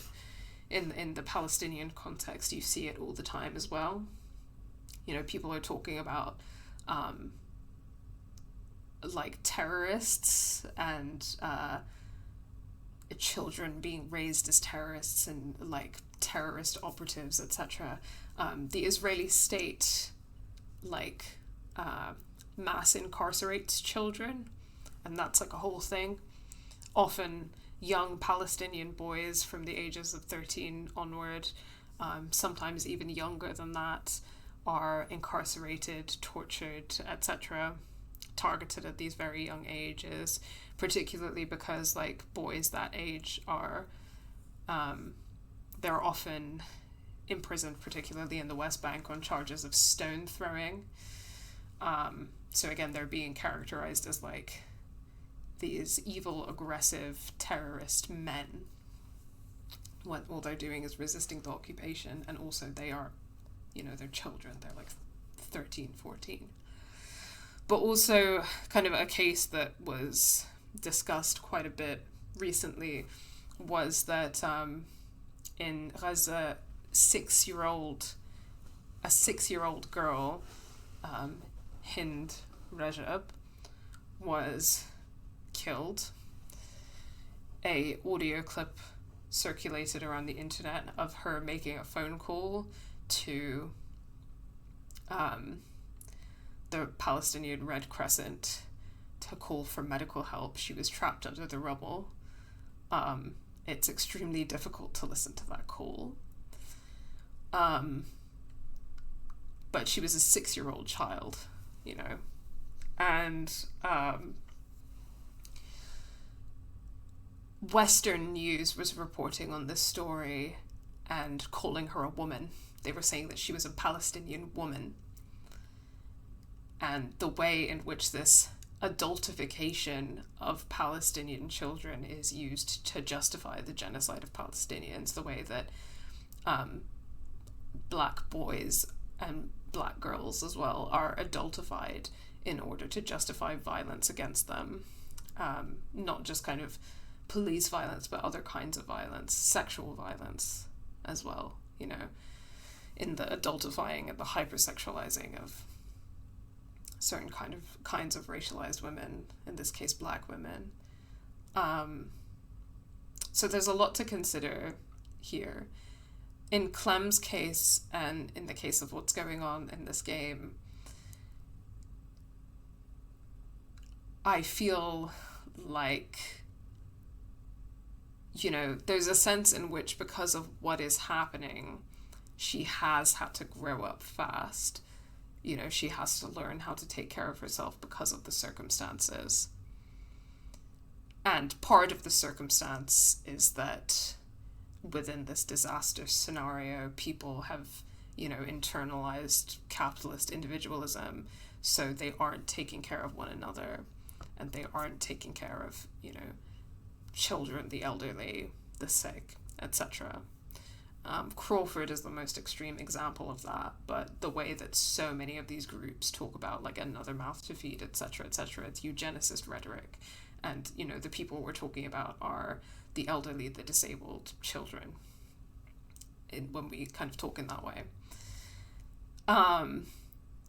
But then there's also a sense in which she is being treated like, you know, they see that she's bitten, they see her as a threat, and she's immediately being, like, adultified and treated in this horrific way, which, to be honest, you also shouldn't treat adults this way, right? But it comes back to that whole thing that racialized children are adultified in order to justify treating them that way, because white children are supposed to be protected, right? Children are supposed to be protected.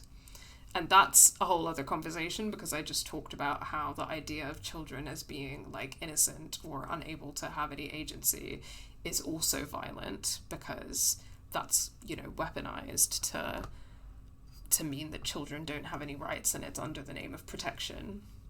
But when we're talking about racialized children, we're talking about a dynamic where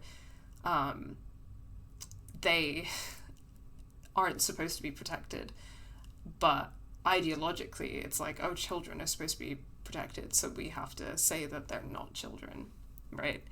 And I think that perhaps some of those dynamics are playing here into what's happening. But of course, this is the first time that we've really encountered a group of people in this game so far.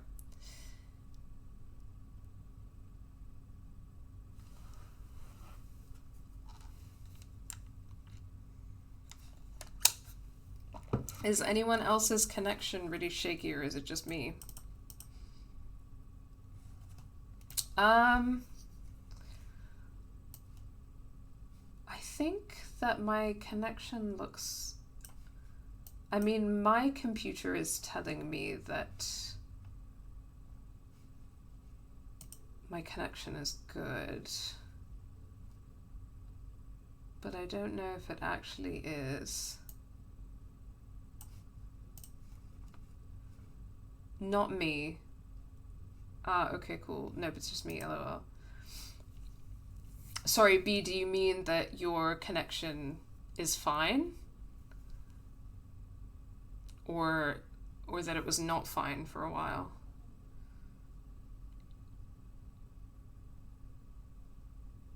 Mine is good. Okay, awesome, because I just went on a whole rant, which I was struggling to articulate myself, but I feel like hopefully what I'm trying to say is coming across. I think that those are some of the things that are playing on my mind with this game and what's been happening. If anyone has any thoughts on that, feel free to share, but definitely something to kind of keep in mind while we're playing through this season, for sure.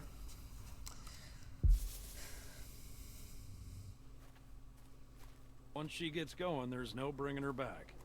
Her bark's worse than her bite. What's her problem? Yeah, she's got a lot on her mind lately. Bringing a baby into a world like this. How far are these fish traps? It ain't much further.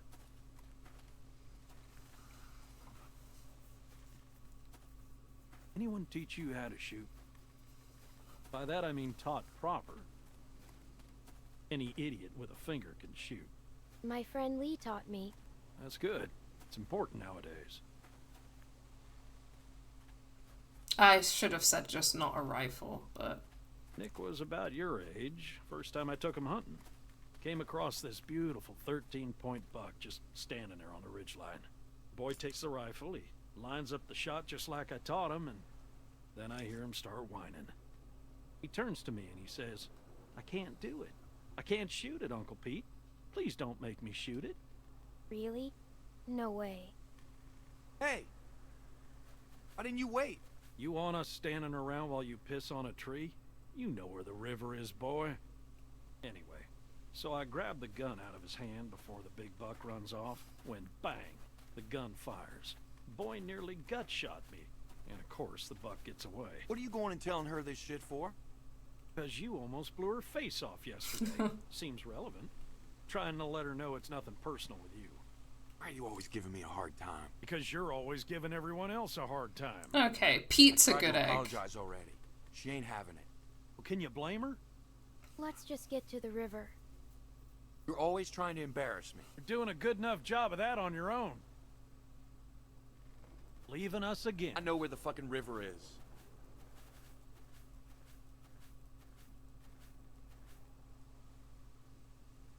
So anyway, I found that buck later that season. Shot it right in the neck. Brought it up to my sister's figuring she'd want to freeze some of the meat. Nick didn't speak to me for weeks. Sometimes you gotta play a role.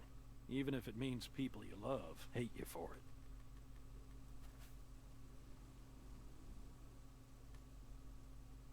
You should tell him that. Pete will remember that. Uncle Pete!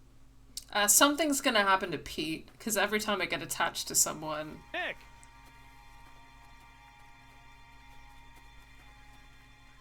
Jesus, Mary and Joseph. Oh no. Oh no. That's not good.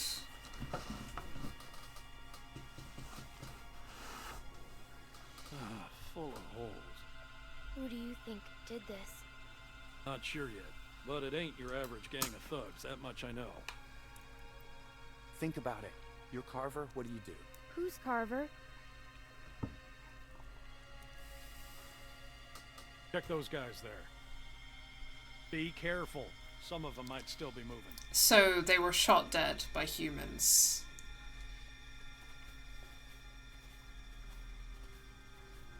What can I do? See if you can find anything else. Like what? Like what might tell us who did this.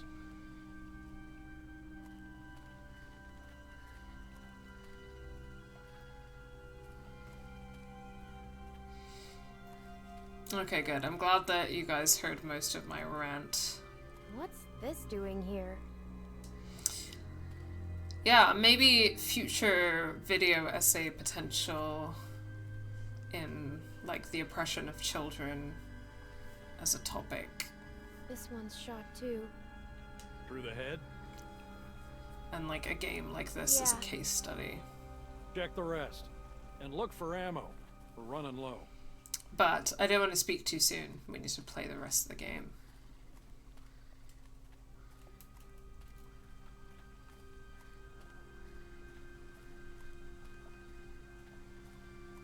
Can I help? I got it.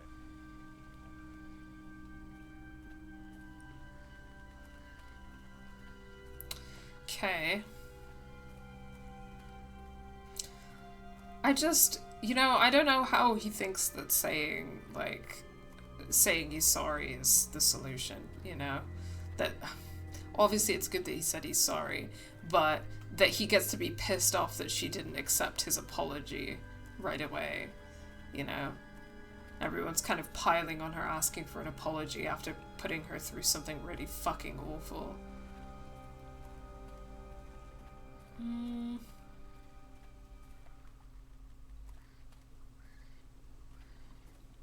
Where am I looking?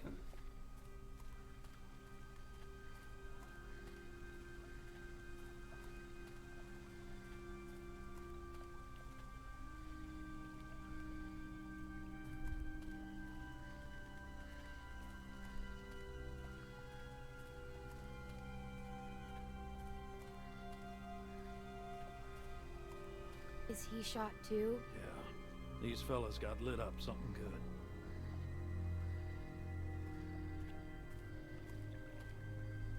Oh. What's that? There are more out there. This wasn't no rinky-dink pissing match. What was it then? Foobar. Where are you going? We need to get the fuck out of here. Gotta check the rest. What? Why? Calm down and think about it, son. Calm down? We gotta get out of here now! Jesus Christ, get a hold of yourself. Shouldn't we go get the others?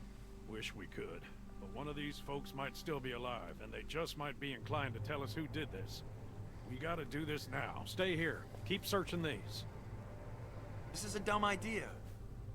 You know, Nick, I don't like this either. But sooner or later, you're gonna have to realize a simple truth. What, that you're an asshole? That nobody in this world is ever gonna give a goddamn whether you like something or not. You gotta grow up, son. Whatever. Come on, Clem. God. You want to be useful? Keep a lookout on that tree line. Whoever did this might still be out there, waiting for another sucker to stumble across this mess, just like baiting a fish. I'm on it. You always so agreeable? No. Good. You'll fit right in with this outfit.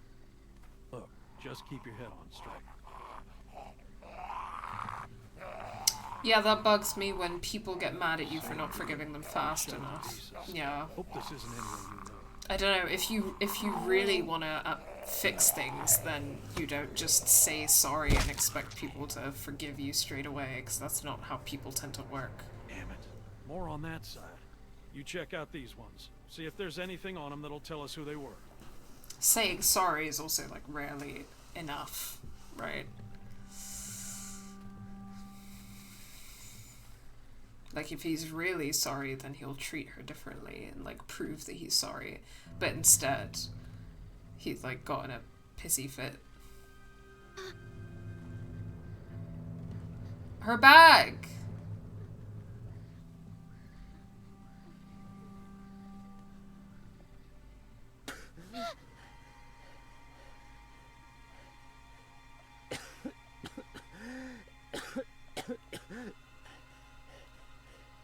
What happened to you?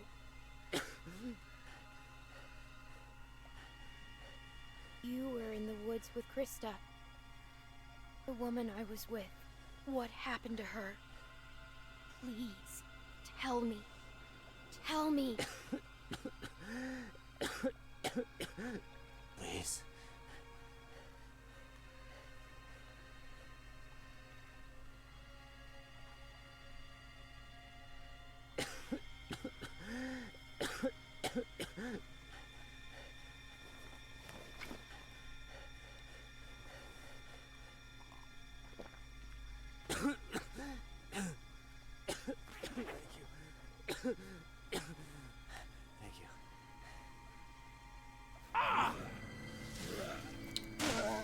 Pete, you okay, Pete? I'm fine. Just lost my footing. Damn it. God damn it. Burger! Don't die on me, Pete. About ammo. Come this way! Bitch. Damn it. You get your asses over here, both of you. I'll cover you. We gotta get out of here. Get over here, God damn it. Can't you listen to... Come on. Come on. Jesus.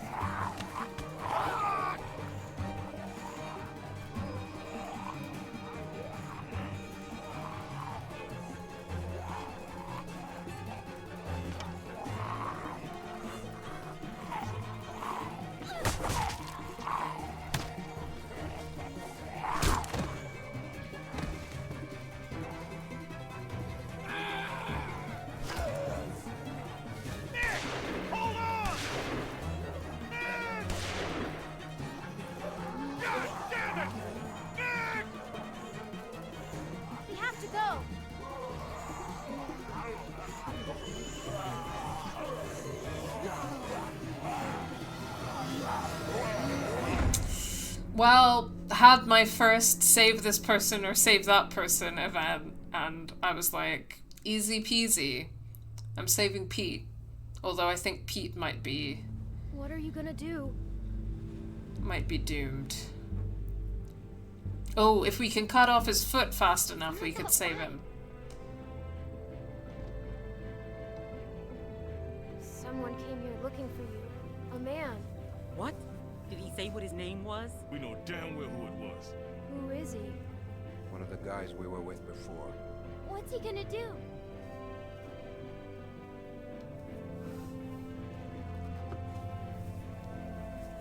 I can't keep going. I figure we got about 5 more days to reach those mountains. We ain't here to rob nobody. Just relax and put the gun down, man.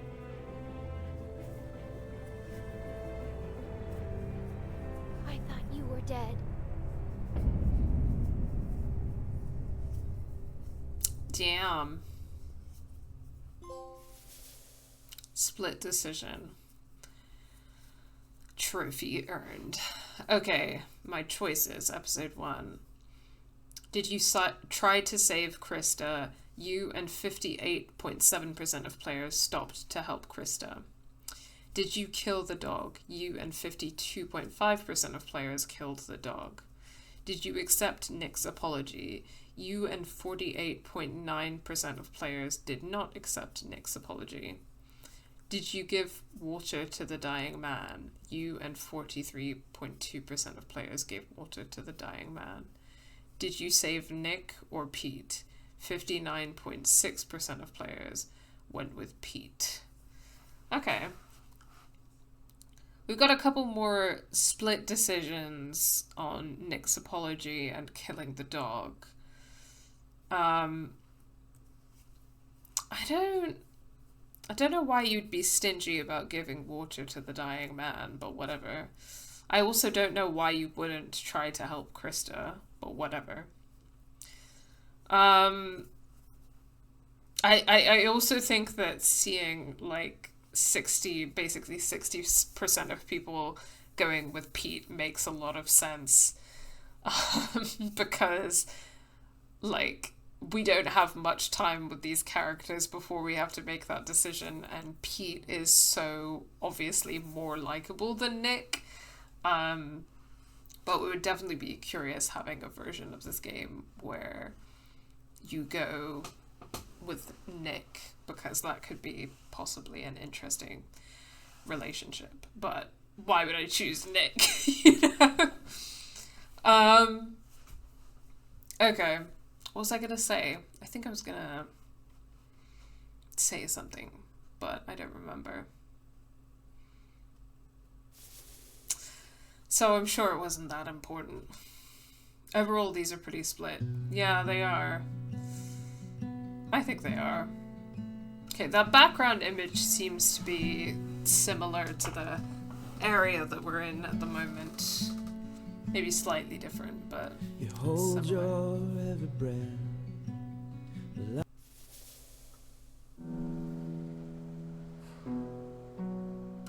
Okay, sorry. Once again, I don't want the risk of copyrighted music.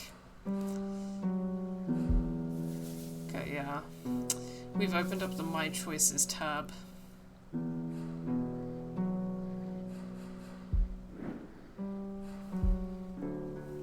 Just going back because the music on that menu is quite loud. Well, that's it. That's episode 1 of season 2 of The Walking Dead. I'm really liking it. I'm really liking it. I'm really enjoying playing as Clem. I'm very, very excited about seeing where the rest of the season goes. And just... yeah, I'm really... yeah. Sorry, I'm just thinking, the episode was really good. It got me really excited, I think, about what's coming next. I don't necessarily have like a ton of thoughts yet because this is just the beginning, but it's set up some really interesting stuff, which I'll be thinking on and chewing on as we move forward as well.